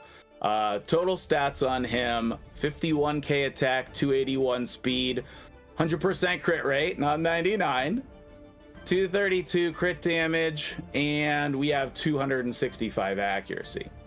I couldn't find a blessing for him to save my life, and then here are his masteries over here. I ended up with Stoke to Fury on him, which I like. He's going to be getting poisoned, etc. It's going to add some extra damage. Last but not least, I'm going to be using Deacon Speed Aura. And I feel like there was one more thing, but I don't remember what it was. Do you guys have questions on the team before I jump in? No, maybe show us the setup real quick. You don't have to go through it too extensively. Yeah, sure. Ultra 60 Disable Shake. Did you try Justicia by any chance? Who is it? Oh, I call him Justicar. But no, I didn't. I didn't think that was going to be a good enough chance to provoke. No, I thought you would, because he's 2-turn, right? It's 2-turn cooldown. Yeah. So make sure if you're using Deacon, you prioritize his abilities, because he's dumb. He just does. Oh, I didn't show the Deacon build, did I? The Deacon build is pretty important. He's in Cursed. Oh, that's good. And I did try him in Provoke, but we lost a lot of damage without having the Hex. So I ended up putting it back in. It's a little bit riskier. Phantom Touch on him, just because it's only a 1-star blessing. Here's the offense and support tree. And then his total stats, trying to go reasonably fast while being tanky as well. 294, 281 accuracy in Cursed. So then the AI, back to that. So do you have any Deacon? Do you have any primary resistance champions, or is it just kind of that not really The an only issue? one is Shamail. Okay. The only one is Shamail. Okay. Yeah, I without that speed, I was fit like, two. I figured the player power is going somewhere, but I was trying to figure out where it was going. But that makes sense. You only have one resistance champion. Well, like I have a lot of ascended gear. I have reasonably higher speeds on everybody. A lot of, you know, they have blessings on them. All of that adds to the player power. The only one with any amount of real resistance is Shamail, and I lowered the resistance on a bunch of them to try to fit the builds in that I wanted.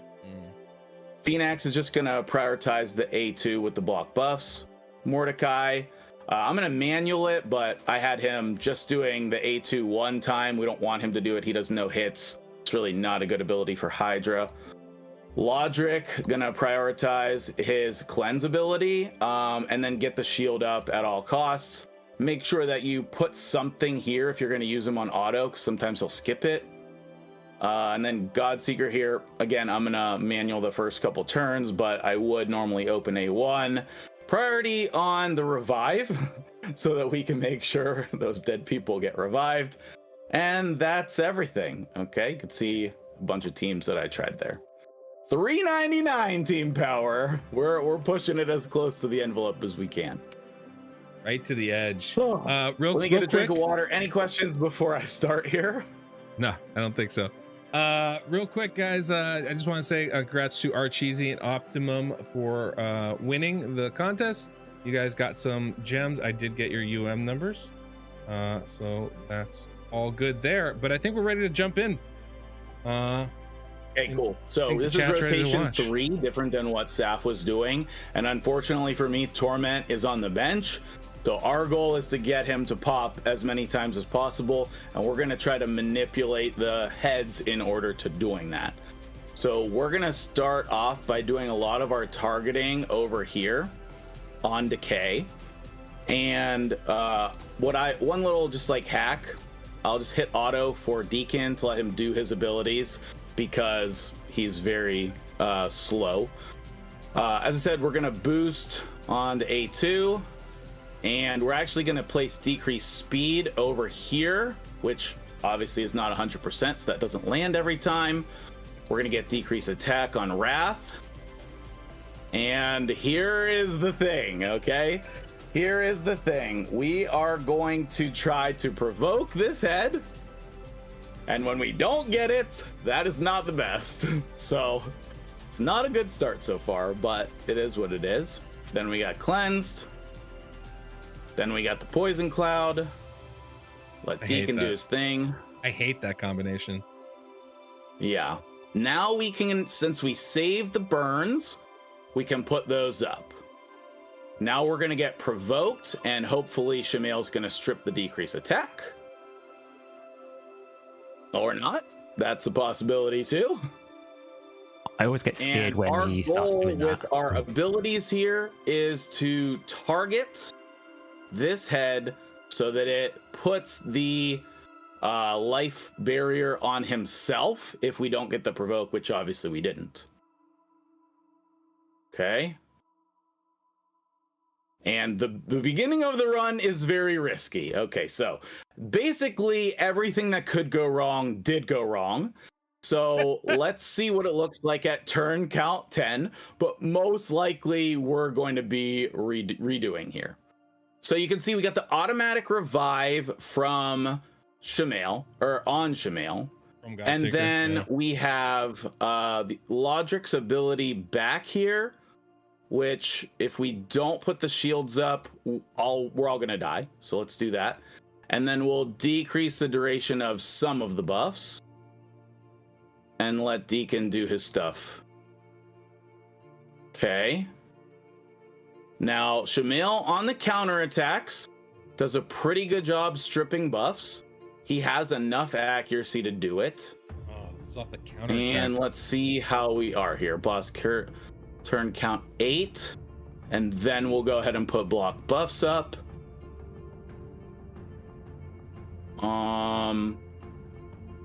Go ahead and put the ally protect here. Just want to say, because everyone in chat is complaining about it, you can go to turn 13 because I went auto on turn 13 if you want. Just because everyone is saying I cheated by going 3 extra turns, let's just make it 13 turns and then everyone's happy then. No, you have Whisper. Whisper is a cheating. That's true. Very true. Whisper is a Lego, man.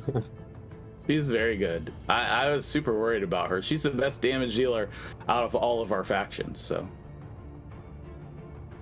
Yeah. All right, so we're actually not in that bad of a spot. Despite the fact of everything that could go wrong did, we're not in that bad of a spot. So I have a real conundrum here. Because we're alive. The biggest thing with this rotation is it's terrible for Sacred Order. The previous rotation was much, much better. So I don't know what I want to do here. Yeah, because you're like a pretty much all green team in their very blue rotation. Right. That's another thing as well. That's always an issue. So I think Deadwood, what do you want to do? 10 or 13? We could do 13. I think that's fine. I don't mind giving you a couple extra turns here. So you can notice Phoenix doing really good damage on his A1. I know he's pretty well known for that, but like worth mentioning here that he's gonna do good damage on his A1. Do I want to trigger this or just try to kill here? Probably just try to kill here. We want as much damage on him. We want to get him out of here as quickly as possible. And then Godseeker getting the heals in at every instance possible. I love the curing set. Like, I think it was obviously used to be the worst set, just like Curse, right? So it went from 0 to hero. But like, yeah, the fact of that it's a 20% remove max HP on the heal means that if you only have one healer like Godseeker, that she'll completely cleanse whatever max HP is gone, right? Just like you, like I know you have Miracle Heal on her, and that will help with the other champions when they do some healing on themselves, like with the leech or whatever. But like, she'll do all of it all by herself, which is always amazing. Okay, so now I have to decide. They're on turn 14 over here, so I need to decide if I'm gonna go from here. And I think that we got a reasonable enough start. We're provoked here, so he's not gonna cleanse this off. So we'll have block buffs whenever this triggers. Lodric's gonna die, which is fine, and then we can revive him. Godseeker's passive is probably good, so I'm all in here. All right. Let's We're on go. auto. We're going for it. You can see the damage here for me is way lower. Way lower. I want to trigger this while the block buffs is on. So let's go ahead and get a couple hits in over here. And our goal is survivability here, right? Like, I have no one like Whisper who can do that. And that's how the run goes poorly. Yikes. Uh-oh. Oh no. Oh no. Oh no. Are you sure you didn't want to go manual now? I'm just saying. Just put it out there. Not that I'm trying to beat the community. Like, don't think it would have fixed that. It would, yeah. Normally I survive till turn 200, so. Really? Yeah. Wow. This is nowhere close to the potential of this team. I'm not sure why we died there, because he had block buffs up.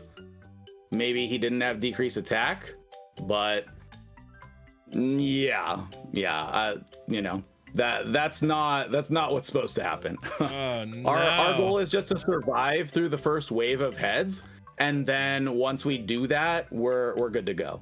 So you said you survived through turn 200 usually? Yeah, my top damage is 60 million, over 60 million. Wow. Yeah. Wow. So I guess I just chose the wrong thing to keep going on, which. Do me a favor, take a screenshot of that. Yeah. Sure. Yeah. Oh boy.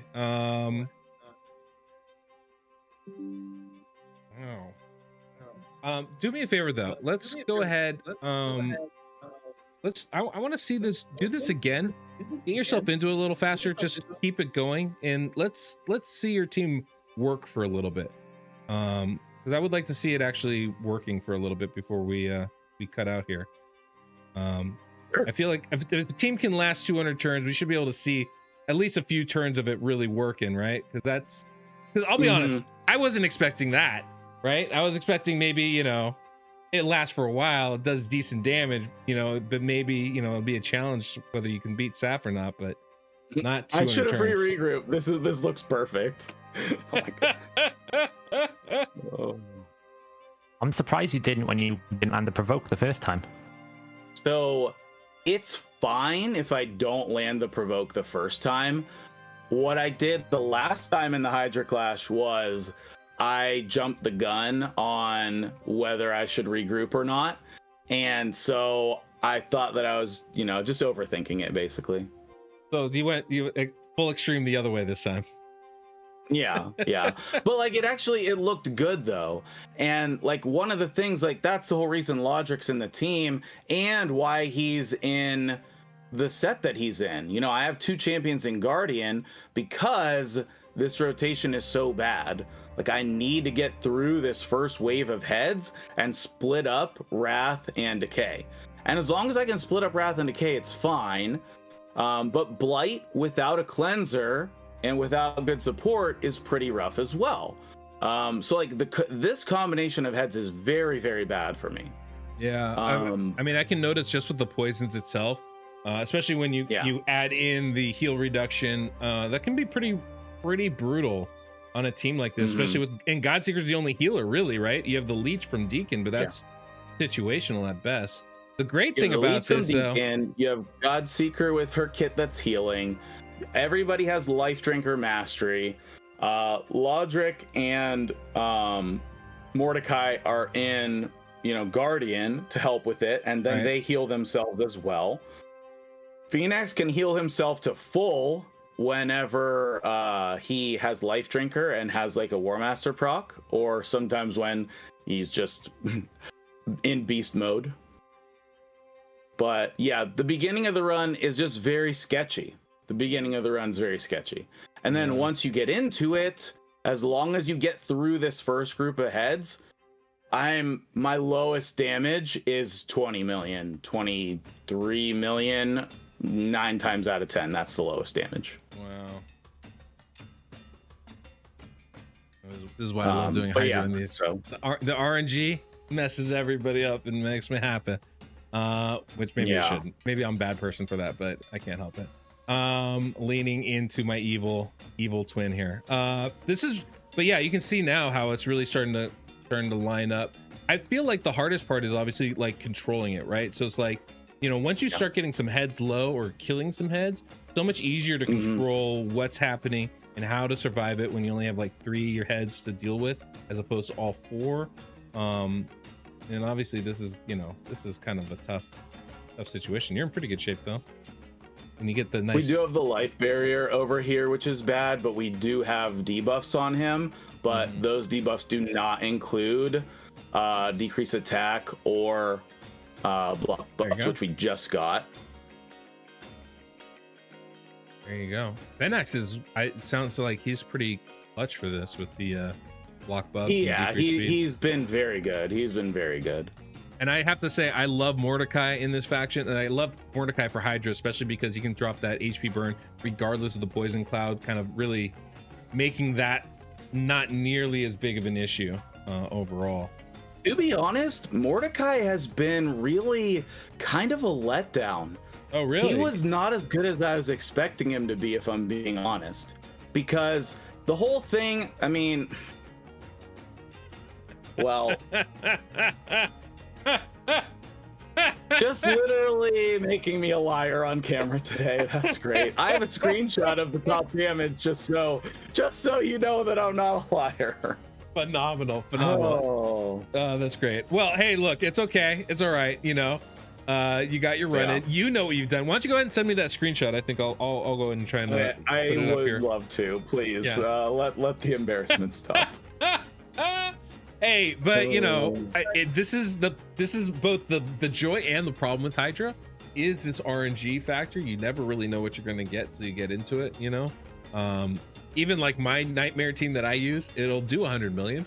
It'll also do 30 million if I'm not paying attention or things go wrong. So it's very, the way of the world with it. And when you have, your support, as you eloquently put at the very beginning of this whole stream, is limited, so it's hard to keep real consistent type of runs and stuff with it. So there it is. You did take a screenshot of your first run, right? I sent it to you. Yeah. All right. Perfect. Thank you. I mean, I know this is what happened on camera twice here, but this is not what happens when I run it on my own. So I don't know. It's all good. It's all good, I guess. Whatever. All right, well, let's switch back over and we can update the standings a little bit here. All right, just in case anybody wanted to see, this is a screenshot of that's the one we just did, isn't it? No, you're supposed to send me your screenshot. Yeah, I didn't send you the other one yet. Sorry. That's brutal. That was mean. I saw what you did there. I literally didn't mean to do that. That was unintentional. Shoving it back in his face. Come on now. That's not a very nice thing to do as a host here. We've already established that I'm not very nice as a host. Okay. No, you're good, Deadwood. Man, that was rough, dude. I'm sorry. It really reminded me of You know, it reminded me of Nub. I feel like he had a little flashback from the last faction games where he had kind of a similar situation going on where he's like, I feel like I got this, and then all of a sudden, no, it didn't happen. That's rough, man. Awesome team though. You know, like this is part of this, you know, is like conceptually, I think it was a really great team, right? You really did bring in all the things you need. You had single target damage, you had AoE damage, you had all the debuffs like block buffs, decreased speed, decreased defense, HP burn. You know, using Godseeker as that reviver and healer, I thought was actually a really smart move. She's amazing at that, and I like the curing set on her. That's something I actually wouldn't have thought of, but I think that makes her a lot more viable in that. That's actually something like, even if you're going to use a Godseeker and Clan Boss, a lot of times I'll use her as the only healer. I feel like curing set with that little bit extra might actually be a really good boost to that in that dungeon. But yeah, I thought it was a really good team, man. Well, I tried, and I don't know where I saved the picture, so I'm gonna keep looking for it. If I find it, I'll send it to you. No, please do. I'll definitely put it up here in stream. But yeah, it was a good. You know, they're not always going to be winners, but you know, it's the effort that we put forward and trying to show everybody, you know, some different ideas and approaches to this, I think is a big thing. Yeah. Do you want to say anything else about your team before we move on to Victor here? I mean, like, so, you know, obviously this team here with Shamail is designed for rotations with Torment, and especially when you're working on hard Hydra or normal, you wouldn't even include him in your team. You know, the reason we're including him here is to kill all these heads and then bring out Torment so that he's in there for when the heads respawn. And I think that's good to remember. Like, you don't have to include every ability in your team. You just need to focus on the first 4 heads when you're starting out. And then once your team's good enough, try to accommodate all 6 heads. That's actually a really good point. That's something I have an issue with. I'm always like, no, it has to work for everything. I guess it doesn't really. Yeah, but your account's good enough where, you know, it's all good. You should do that. Right. But you know, I think that has to do with like the approach to it. I think that does make a big difference. And it's one of those things I always forget when we get into these. And then I'm like, you guys start talking, you're like, well, the affinity of this head, and we were only going to start with these 4, so that's going to change everything. I'm like, oh yeah, I never think about these things. Actually, really smart. I have the picture which I'm sending you here if you want to just do that before we move on. Sure. There you go, guys. You can see. Hey, what is the difficulty? Okay. 44 minutes on the run, and Phoenix doing 14 million, Mordecai doing 13, Deacon doing 14 with his cursed, and Shamail doing almost 14. It was really, really interesting that the damage was so spread out on the champions, you know. Yeah. 43 minutes? But I'm not gonna lie, I'm kind of glad you died now. Kind of glad. Thanks, man. Yeah, no, it's okay. You know, I took one for the team, okay? There you go. I died so we didn't have the 44-minute run. 100%. We appreciate that. I know at no least problem. half the audience appreciates that. Whatever I can do. Hey, really good effort though. You know, it doesn't always work out, but that's kind of the joy of the whole event, quite frankly, is we never really know who's going to win. Speaking of which, we did get those winners in from before, so let's go ahead and give out 2 more winners right now. So guys, !faction in the chat. By the way, if you haven't hit that like button, please do so. Let others know that you're enjoying the stream. And then we've got the very last competitor, Mr. VictorTES. We've seen a surprisingly solid performance here by Saphyra at 15 million. We've seen a surprising RNG best with MTG getting 5 million or so. Victor, how are you feeling right now? Bad. You're super bad. I remember my first time there when 1 year old playing the game, and you remember the first nightmare boss when you go, oh, a new boss, we can go to the nightmare, and it was like 5 millions, and I feel the same now. Thanks, man. Appreciate it. I will feel the I'm same. sure you're gonna go crush us though, so I'm looking forward to it. Well, you know, it's an interesting thing in this game, right? We always talk about how important champions are. We always talk about how important gear is, and I think this is going to be really interesting because Demon Spawn's got some serious limitations in their champion selection, and I'm going to be interested to see if Victor's gear is able to make up for that. And you know, with the player power limit, there's only so much that can do anyway. So that's a point. I will tell you now. I will show you. Okay, well, yeah, let's go ahead. Let's switch over to your screen and we can see exactly what you built and how you built it. Okay. First, let me show you my config. Here is Ultra 60 without that. First, I will show you my team. This is the team. Oh. You will see here we don't have damage dealers. Why? Because here I will use one strategy. Is we have to sustain all the team, and this is the only damage dealer with the HP burn. Because of we don't have any cleans, I will use Skinfos because he will take all the poisons, all the extra things out of. I don't remember the control one. I don't take the control, but I can take any extra surplus damage. Then, with that extra healing hot plus that extra healing hot, I think with a good RNG I can control that. Of course, I need a lot of provoke gear. I will show you now, but it's hard because okay. That's the perfect auto team. I only can auto and click to the control, to the cleans. I don't remember the name, that one. And we will only see maybe the RNG when they get consumed. That's the only point. The damage is so low. I told you that this is. We will try. Maybe 5 million. I will try. Wow. I will do my best. No, Okay. no, really. No jokes. No joke.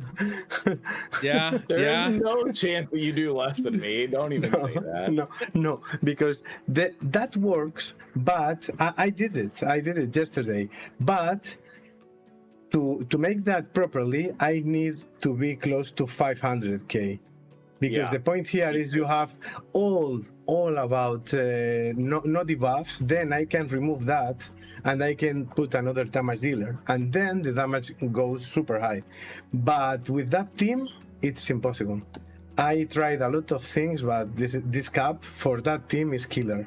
Really, it's really killer. Wow, that's so interesting. That's true. Wow, Yeah, so we were resistance thinking about as well. your team. We thought you'd have Magnar in there. Did you test him? Yeah, but with Magnar, the problem is they do a lot of damage, a mini damage. Then Magnar is another DPS without any survivability to the team. Yeah, it's super hard. I tried removing that, then that. Anyone, it's impossible. For me, I tried everything, but I can't. I will show you I now. hear you. as well.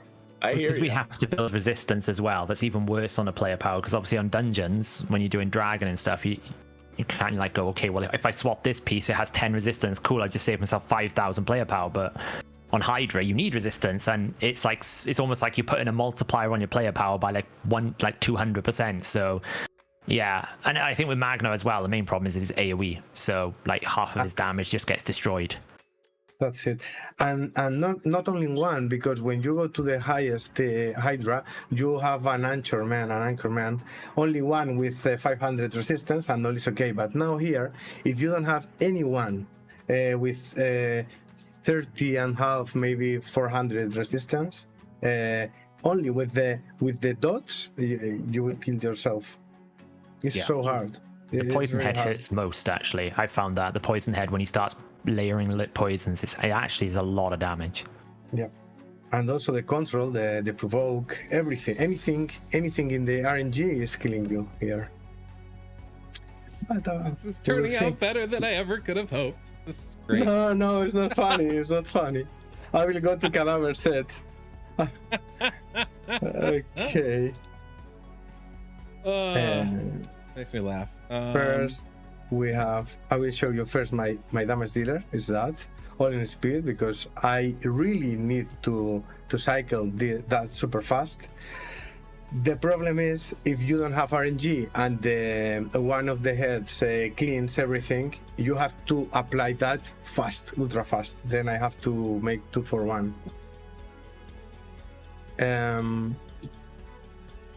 The other point here is that one in reflex, because yes, this is good, but this is not that good because it's only 2 random allies. If you get an super extra hard AoE, you have to cycle this fast to get another one revived.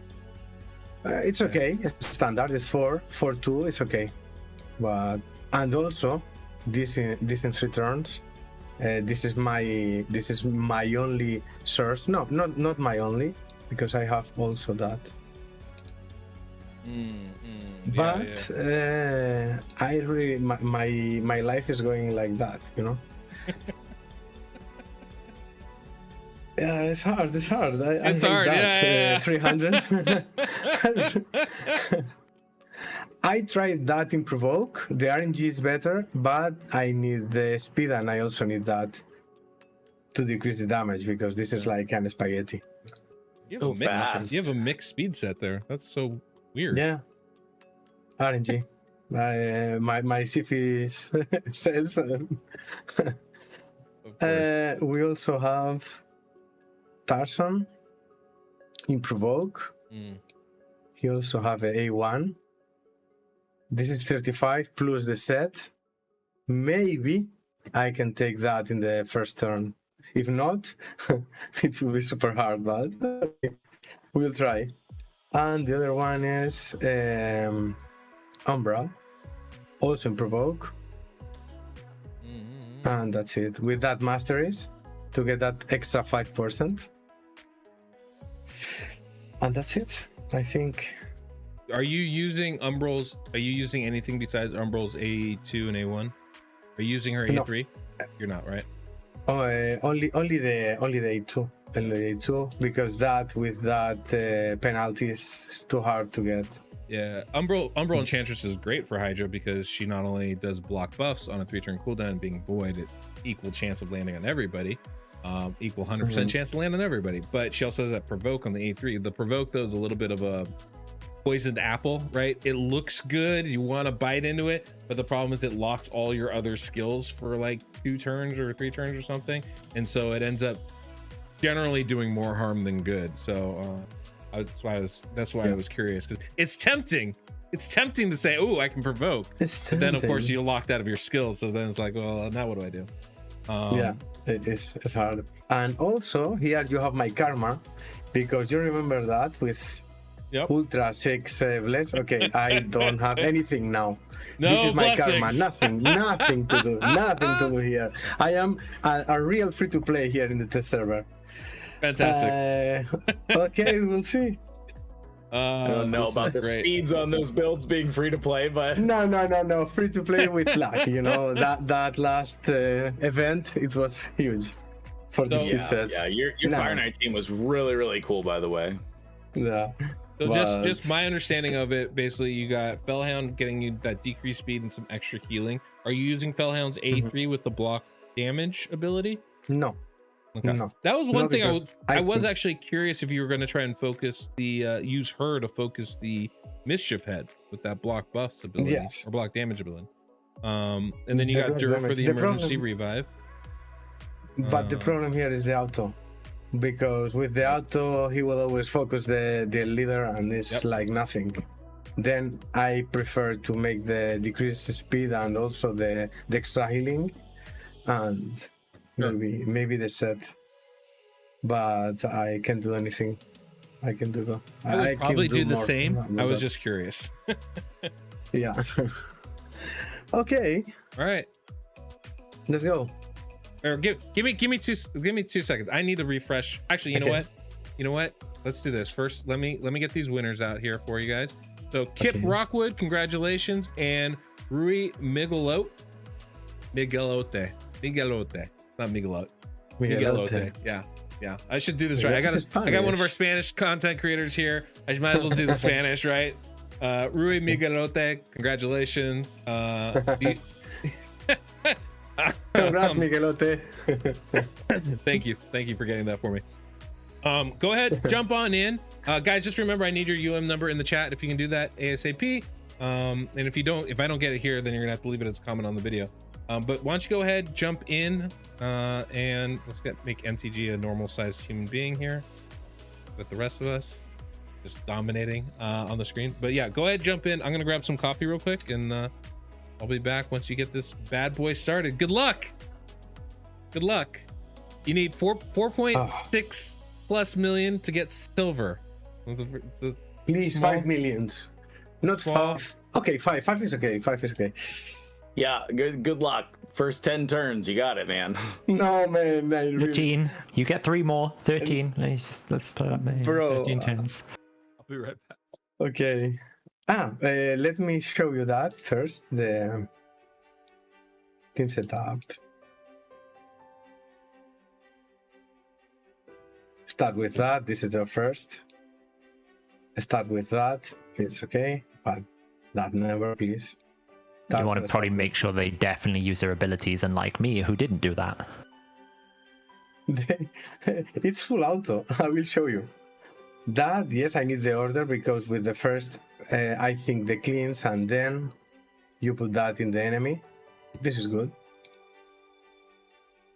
Don't use that, please. This is the first. And take that as first option.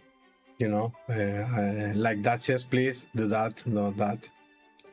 And this is all. I think you were frozen for all of that, but it's fine. Don't worry about it. Yeah. No, it's okay. Yeah, it's fine. I think we can go through.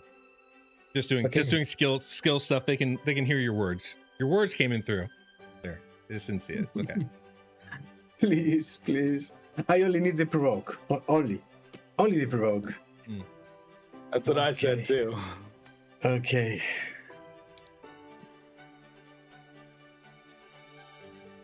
Target here. Oh, you're going full auto. Okay. Yes. That's ballsy. This is full auto. My homeworks are in the programmation.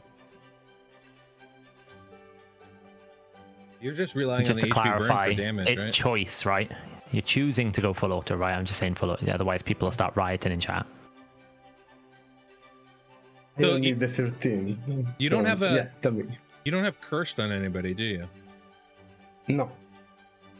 Do you think Was you that could a have... consideration? Yeah, I was curious about that.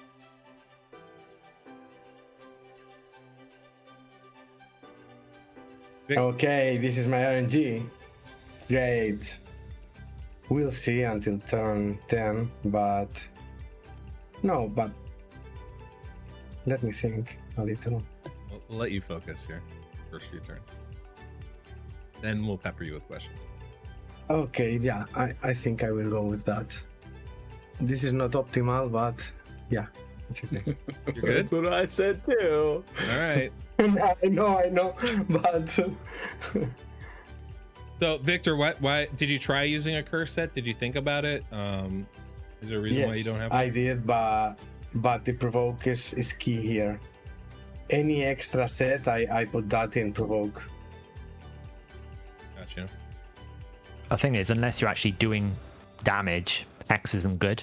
Like, you need, it's great for max HP nuclear. It's a really big, huge single target, but burns are not going to proc it. There's no like real damage dealer here to actually activate Hex, so you're going to do like 100 damage. Is HP not that burn great. not affected by the Hex? No. No. Got to be on hit damage. So, if you've got like your Fernax doing cannons on dead heads and stuff like that, it's really powerful. But otherwise, it's a bit like, oh yeah, I did 100 damage. You just got to put some. You needed to get some fake horns and a tail and put it on. I guess he already has a tail. Put it on. What's his name? The little Hex guy we use for Spider. Wow, my words are Okay, failing now- me today, guys. I only focus here when there is here a provoke. If not, I will focus here and rely on the HP burn. You see, then I have to swap again. Okay. It's okay with the block. Come on, RNG. It's okay, it's fine. Where's the HP burn? Seems like you're landing the HP burns pretty well. Yeah. Was Yeah, that a it's problem in 100%. testing?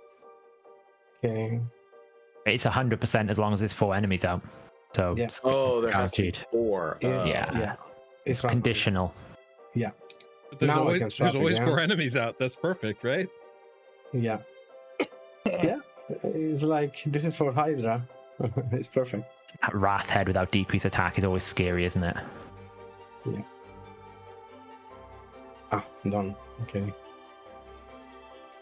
It's like that, but you see that with extra resistance, it's perfect. But this is really, really hard with 500. I tried that. It was like 5.5 or 600, and it was clean. It was perfect until turn 150. But now, like that is, I only have to. Please. I have to wait. Yeah, it's very low damage, but it's also really, really consistent. That's it. Nah, That's how my also- team works too. Mhm. So we kind of were trying to do the same thing, I think. Yeah. It seems like, you know, if you don't have the big damage dealers, that's kind of your approach, right? Mhm. Yeah. The thing is, none of the factions has, like, there's no husk, right? There's no royal guard, so there's no max HP nukers that we can use. So it's either you bring, like, you need those champions that do a lot of single target, or you have to go the burn, and poisons are pretty poor, so you can't even use a poisoner. So it's really limiting. Well, like, it's fine. Normally, if you want to use, like, an arena nuker or just a good, strong, damaging champion, it's fine. You just put better support around it, which you don't get from the epics. Yeah. Yeah, but they have That's to be very single true. target, because like the each head will reduce multiplicatively the damage you deal, especially with suffering. Suffering's going to take even 30%. So you can't really like throw in your you know, as you said, Magnar's going to lose like half his damage, which is brutal. If their job is to deal damage and they were instantly getting a 50% penalty, it's why you really need those, like, you know, Ileal style single target cannon champions. Even though, you know, Jorgid would be fine because he hits like a truck, but or Taras, right, Victor? Just a nice casual Taras. Where is Taras? Give me one, Oh, I please. could have brought him in. I only want Brockney and Corpulent Cadaver. All for you. I only need that. Yeah, I mean, What pretty record sure. yesterday? You saw? Uh-huh. yeah, 32 2 days billion, ago. wasn't it? 32 billion. Yeah. Yes, man. Filthy. Gross. It's okay when they remove, but this is not synchronizing, you know? Not syncing. Well, you I moved mean, into there you second go. place. You got at least second place. Thanks. Thanks to Not the too RNG. hard. Not too hard. But now this is a problem. He's attacking with the the, Wrath Head. Wrath. It's okay because of the slow, but now I have to only see what's happening. And it will also come with that. Is Wrath the most difficult head for you to deal with in this? Yes, I think it's. Torment is okay, but okay now, yeah, this is a problem. Oh, you are super lucky there that he consumed and didn't attack you. Where is the HP burn? Come on, Oh, and he's got your reviver in his mouth. That's yeah, problematic. that's it. That's the point. Yes, okay, perfect here. Not the block buffs. That's huge. Come on, the HP. That's it. No. Stop 12. No. Oh, Okay, provoke. go here. Good timing. Yes, this is my only tactic. You know, the provoke. Wow. Oh, he's about to explode too. Oh, that's gonna be bad. Ugh. No. Uh-oh, you need the heal. It's all right because he probably is going to be able to get it out and a decreased attack, which is nice. Heal and shield. There you go. Yes, man. Yes, I know. This is extreme. Okay. Nah. Oh, Let's go. You might have me on this one.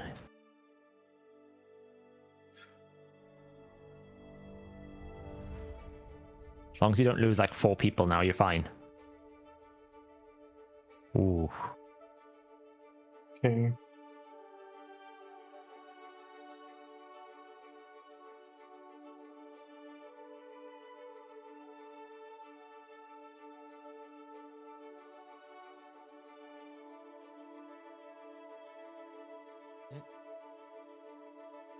Okay.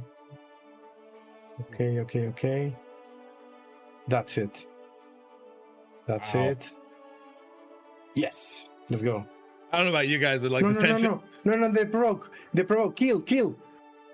Oh no. Okay, HP burn. It's okay. I think. Yeah. Oh wow, nice. Okay. World record. Let's go. Oh man, the tension in this run, surprisingly high. It's like that. No. This is not good. No. Okay, we have a problem, man. Here we have a problem. Oh. So yeah, this is the value of having someone like Gnut or like a really big, because like HP burn is not great at getting heads, like people out of a head, like consumption. It's not great. Oh, clutch heal though. Okay. With that, it's okay. It's not that bad. But hit here. Come on. Yeah. There it is. Right on the edge. Okay, now I don't know where. Here is okay. No, here. Versus 3 is better than 4. Why not 3? Okay, let's go. Why not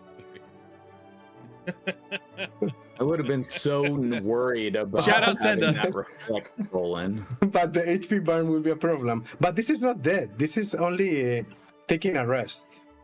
Taking a rest. Yes, I think it's 100%. It's like resting. Oh my gosh. Dude, It's when is okay, ACOT okay. coming back? No, it's taking a rest also. Come on. Oh no. No. Good Yes, timing. that's it. This is the comeback. Don't call it a comeback. Yes. I've been here for years. Oh, got 1 resist. Honestly, the Go. biggest problem with Mischief is he actually steals so much turn meter. It's very hard. Like he's stealing the turn meter. That's the main problem. If they just took that out of it, it'd be so much more manageable. Uh-oh. Who is there? Uh-oh. Let me... Oh, no. You cheating. How did he eat him so quick? What happened? Yeah, it's okay. It's the raid. No, it's not okay. It's a problem. It's a problem. It's a problem. I thought it was the dog, but it's not okay.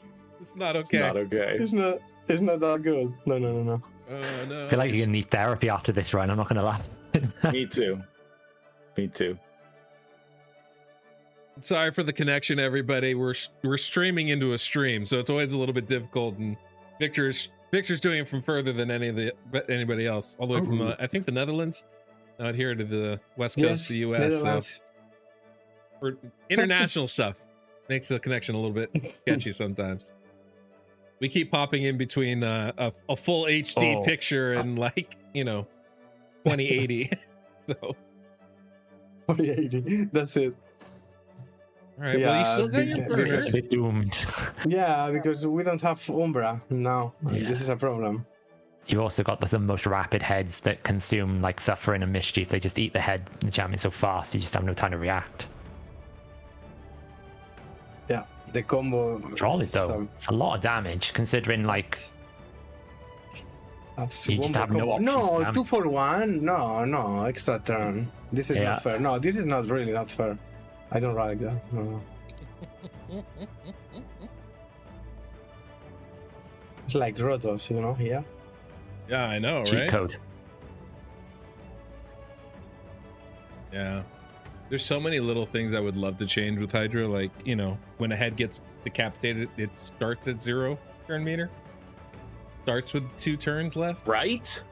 So What, you mean like frustrating. polymorph and stuff? Yeah, that would be good, right? When you come back from polymorph, you have no turn meter. It's the same coded That's way it. that it works. That should, Yeah. but Super There's literally frustrating. nothing worse than you decapitate a head just as it's about to take a turn. You instantly lose an entire turn. Yeah. Or like maybe all the Lion. debuffs can stay on instead of having to reset those two every time. something I don't know. For like the first, I think, 5 months of Hydra, the 200% that you get was actually only ever 100%. They did like a little quiet buff to it and actually doubled the damage you did to decapitated heads. It was crazy. It was like a footnote on a patch note.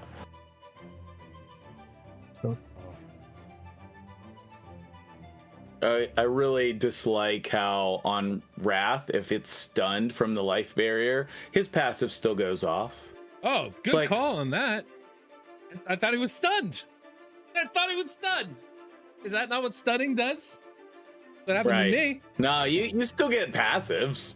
Still get to make attacks. It's so Why ridiculous, would right? you skip that? Like I can't counterattack when I'm stunned. Why can he? Yes, why? Exactly. Yep. Why? Yeah. You can, yeah. Also, Why you know, digest when he's just on stunned? that notion, when somebody's stunned, how come their consumption ticks down one? Shouldn't that get delayed That's by it. one It's turn like- too? Imagine you're sleeping and someone puts a biscuit and it's impossible. No man, this is not logic. This is Plarium logic, not logic. I don't know about you. I still Victor, eat when would I'm you, sleeping though. I always keep a Victor, would you loaf say- of bread Sorry, go on. next. I keep a loaf of bread next to my bed when I'm sleeping. So you know, and when I wake up, it's always about half gone. So Okay. I don't know. Might just be. Might just be A loaf of bread. What superstition is that? No, this. Excuse me. What are you talking about? We were talking about how when the heads are stunned, they still consume Yeah. you. They'll still eat you even if they're I mean- stunned. And so I was just saying, well, that's how I am when I sleep. I still eat when I'm sleeping Yeah. too. Yeah. It was a bad joke. Just Don't worry a about it. question, Victor. Would you Yeah, say tell me. Mischief Head is the worst head for you on this one because of how much like he steals your buffs and steals? Because Yeah. you obviously can't build resist, right? Yes, I think with 400, 500, no, with 400 is difficult to control, but with 600, 500, it's enough to make Yeah. to deny that head. But now I know if he pops, it's like the finish. Dude. Yeah, it's Yeah. done. It's But I done. The only reason why I surprised said is with- because obviously I started with Mischief, right? So that was a concern. The problem I had, I was like, I had to use Franox because either I had to build everyone in resistance and no damage and just have the 2 damage, or build Franox and then like, right, that's got to be the head because I need to put block buffs up on Mischief because it's just going to keep cycling and turn me. And I actually find it the hardest head in Hydra to deal with because it's the one that will spread the block debuffs. That means you can't now do anything to stop everything else. It's much harder than most. My only point there was Umbra. Then it's perfect because it's okay. He takes 4 the turns, bar, right? but not that. But it was like a very bad. It was in the same time, Umbra and the new one. But it's okay. It's more than 5. They just need to give more damage dealers to Demon Spawn. Really, it's a shame the Epic pool. They've got so many good support champions. It's not even legendary. You're looking at like Andraphon for Hydra. Yeah, Painful. it's That not would have too been much. cool to see Candrafon in Hydra. He smacks. There you go.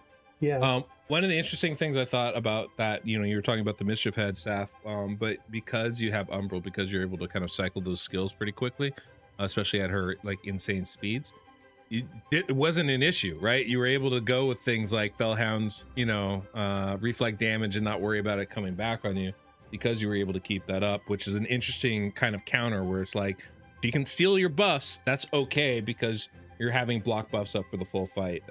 Yeah. It's just obviously, But there is also a feast and famine, right? once 'Cause then you Umbral can't got use the eaten, provoke. it was over, so it's kind of. Whereas Yeah. you can't use the provoke because she then stops herself from using the block buffs because of the block active skills, right? So it's Absolutely. it's one of those weird champions that probably should be updated in 2023, not to be such a punishment Wouldn't for be you. bad. Wouldn't be bad. I don't know, Deadwood, if you want to switch back to me. I ran my 3rd run that's going pretty well right now. I know it's not going to count, but if you want it on, if you don't want the time. You want to show it fine. off real quick? You can show it off real quick. Go ahead. I really do.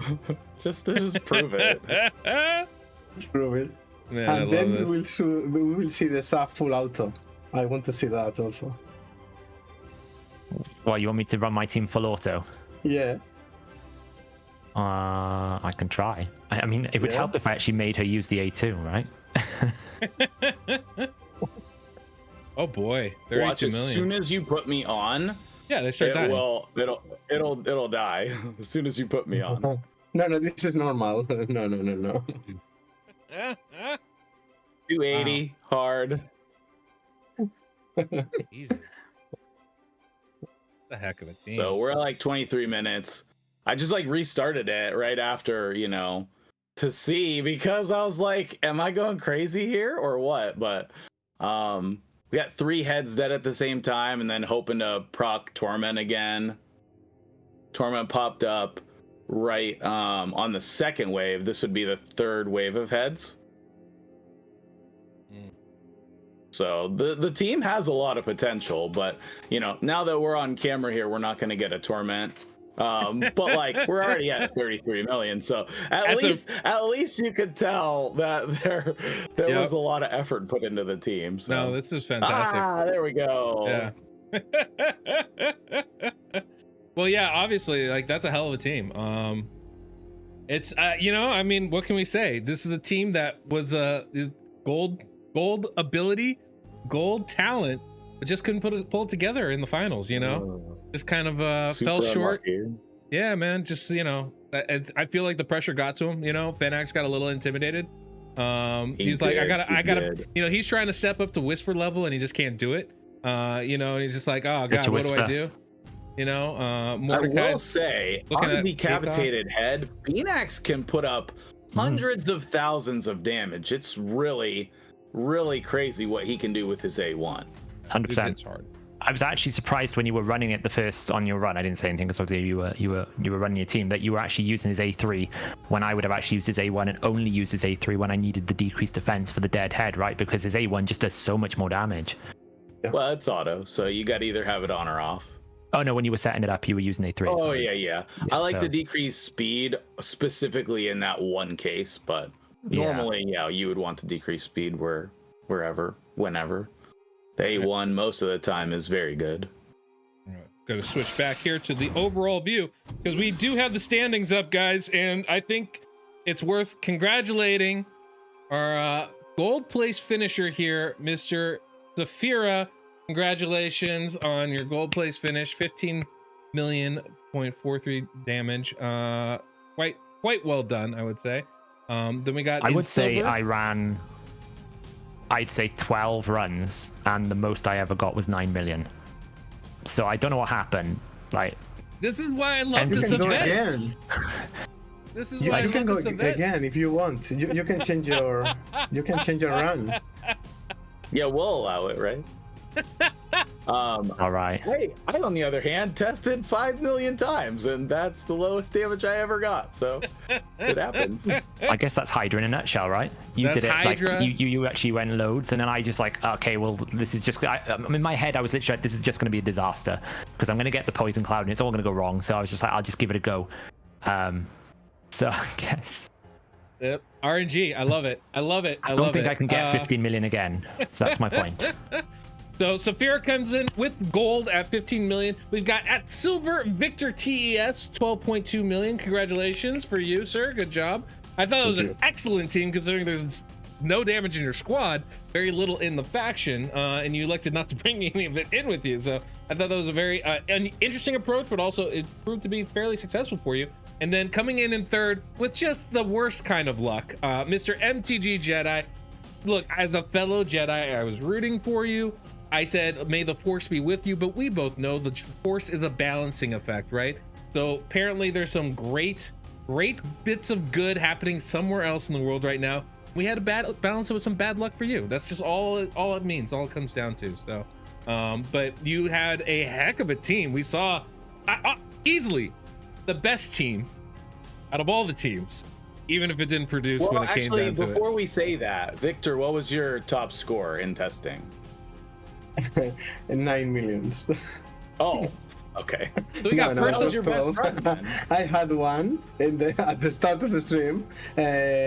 I posted that in our channel. I did a change and it was like 12 million also, yes. 12. 10, 12. It was the range. So two personal bests and one personal worst. It's such a great finish. Yeah. Oh, hilarious, guys!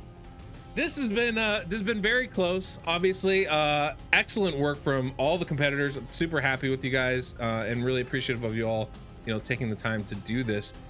You guys definitely need to pay attention. Go to my website. We've got the standings will be updated shortly. We've got, it looks like it's gonna be a two-way tie at the moment between Paella, Chorizo, and Chips, and 2 Celts, 1 Roman, going into the last event of Arena. But we're making some small changes to the Arena scoring that I had alluded to before. So there's gonna be a chance, definitely, for OddOneGaming to come back and win the entire thing. So I think everybody's gonna be in this fight to the end, and you'll see we got the schedule. So make sure to come back on Tuesday, 5 p.m. UTC, for the Arena event. And obviously you can check out all that stuff and get the updated schedule on my website if you would like to see that. But small changes to Arena coming, where the defense, if you're a defense and you win a fight, you get like half a point, I believe, for your team. So we're gonna have it be a little bit of a tiebreaker situation. There's incentive for everybody to build a really strong defense. You got to kill the enemy, right? It's not just stall them, but you got to kill them. But if you can do that, you're going to get a little bit extra points to help your team forward. So I'm really excited by this, guys. We're going into the end here. It could be really, I think it's going to be really fun. You guys, just big congratulations to you guys. Real quick, before we head out of here, though, obviously we've got some more gems to give away, more shards to give away, more books to give away. We're going to have 4 winners right now, 4 winners. So we're going to just do this real quick. By the way, Rui, I apologies for butchering your name, but also you're welcome for us butchering your name. But let's see here. So we got 4 winners coming in. Type !faction right now in the chat, please, for a chance to win. !faction. You got 2 minutes to do that, or a little less. But we're gonna give away four of these winners right now.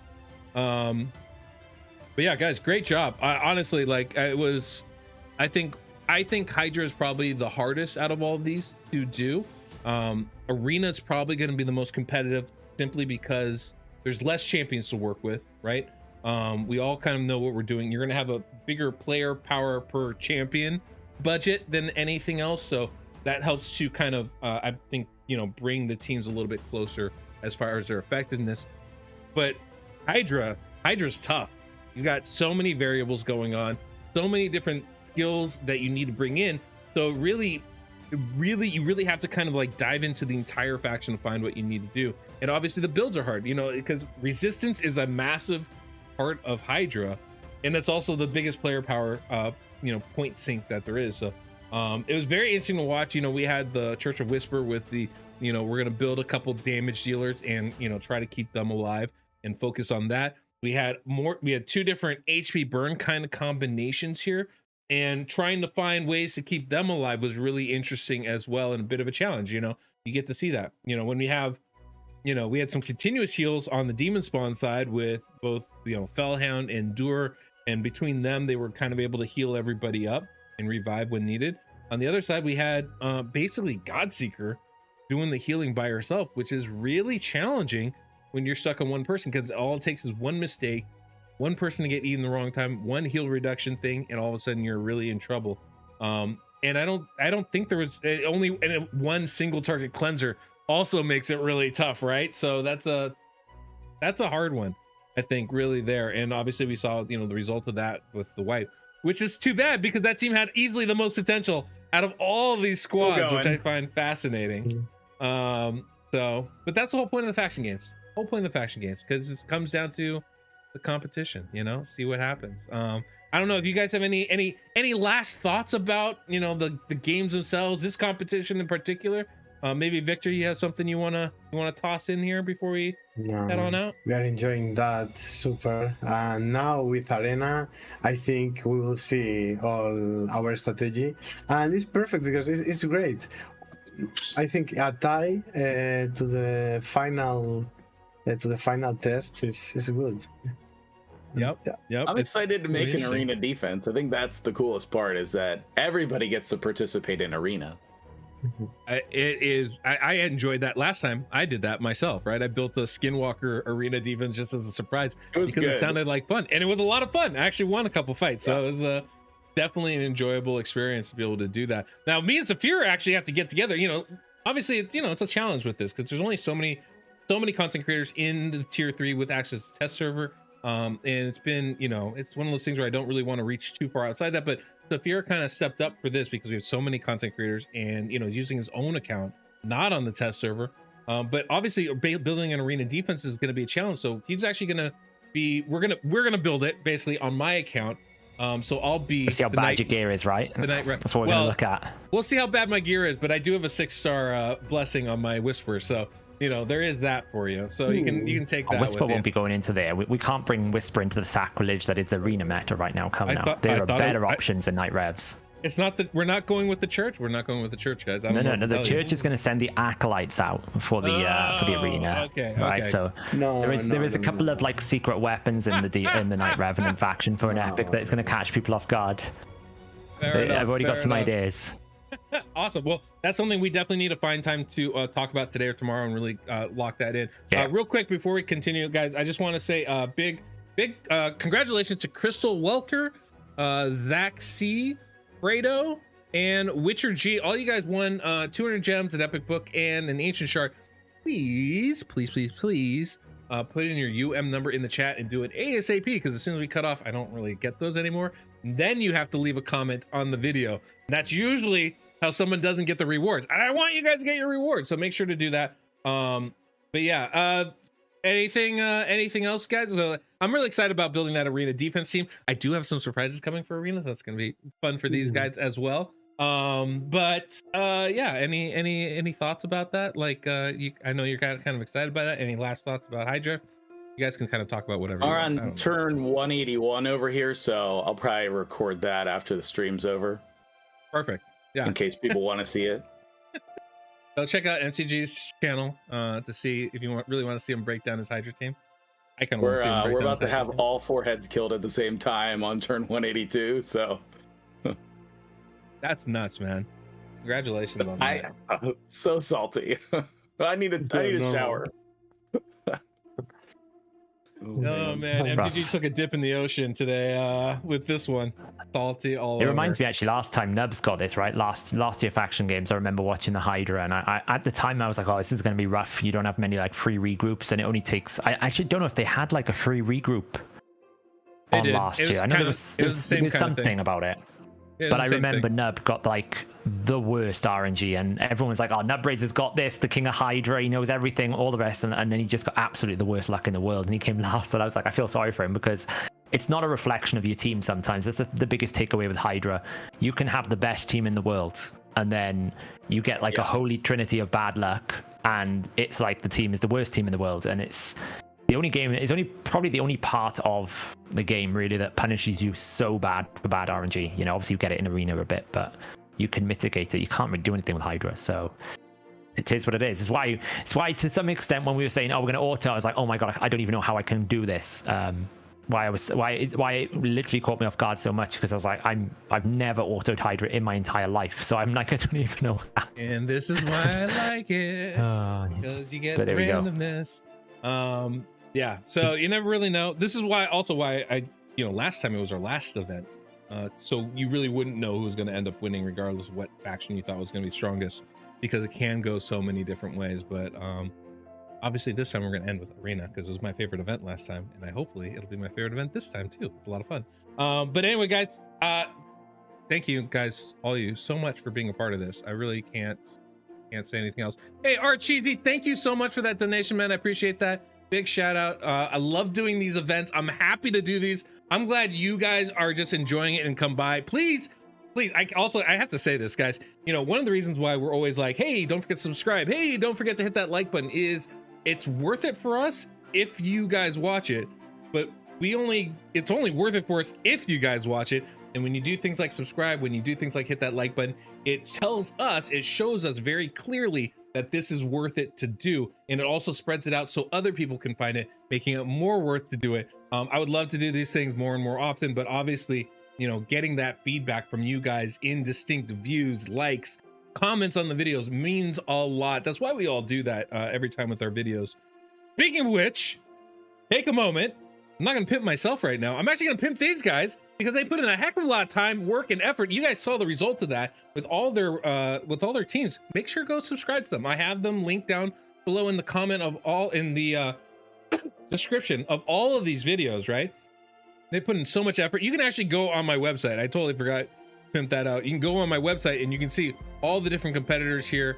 Click on their name. You'll be able to see their YouTube, their Twitch handle, their Twitter handle, all that their X handle. I don't know about what the X thing is about, but you can see all of that in there, and go check them out.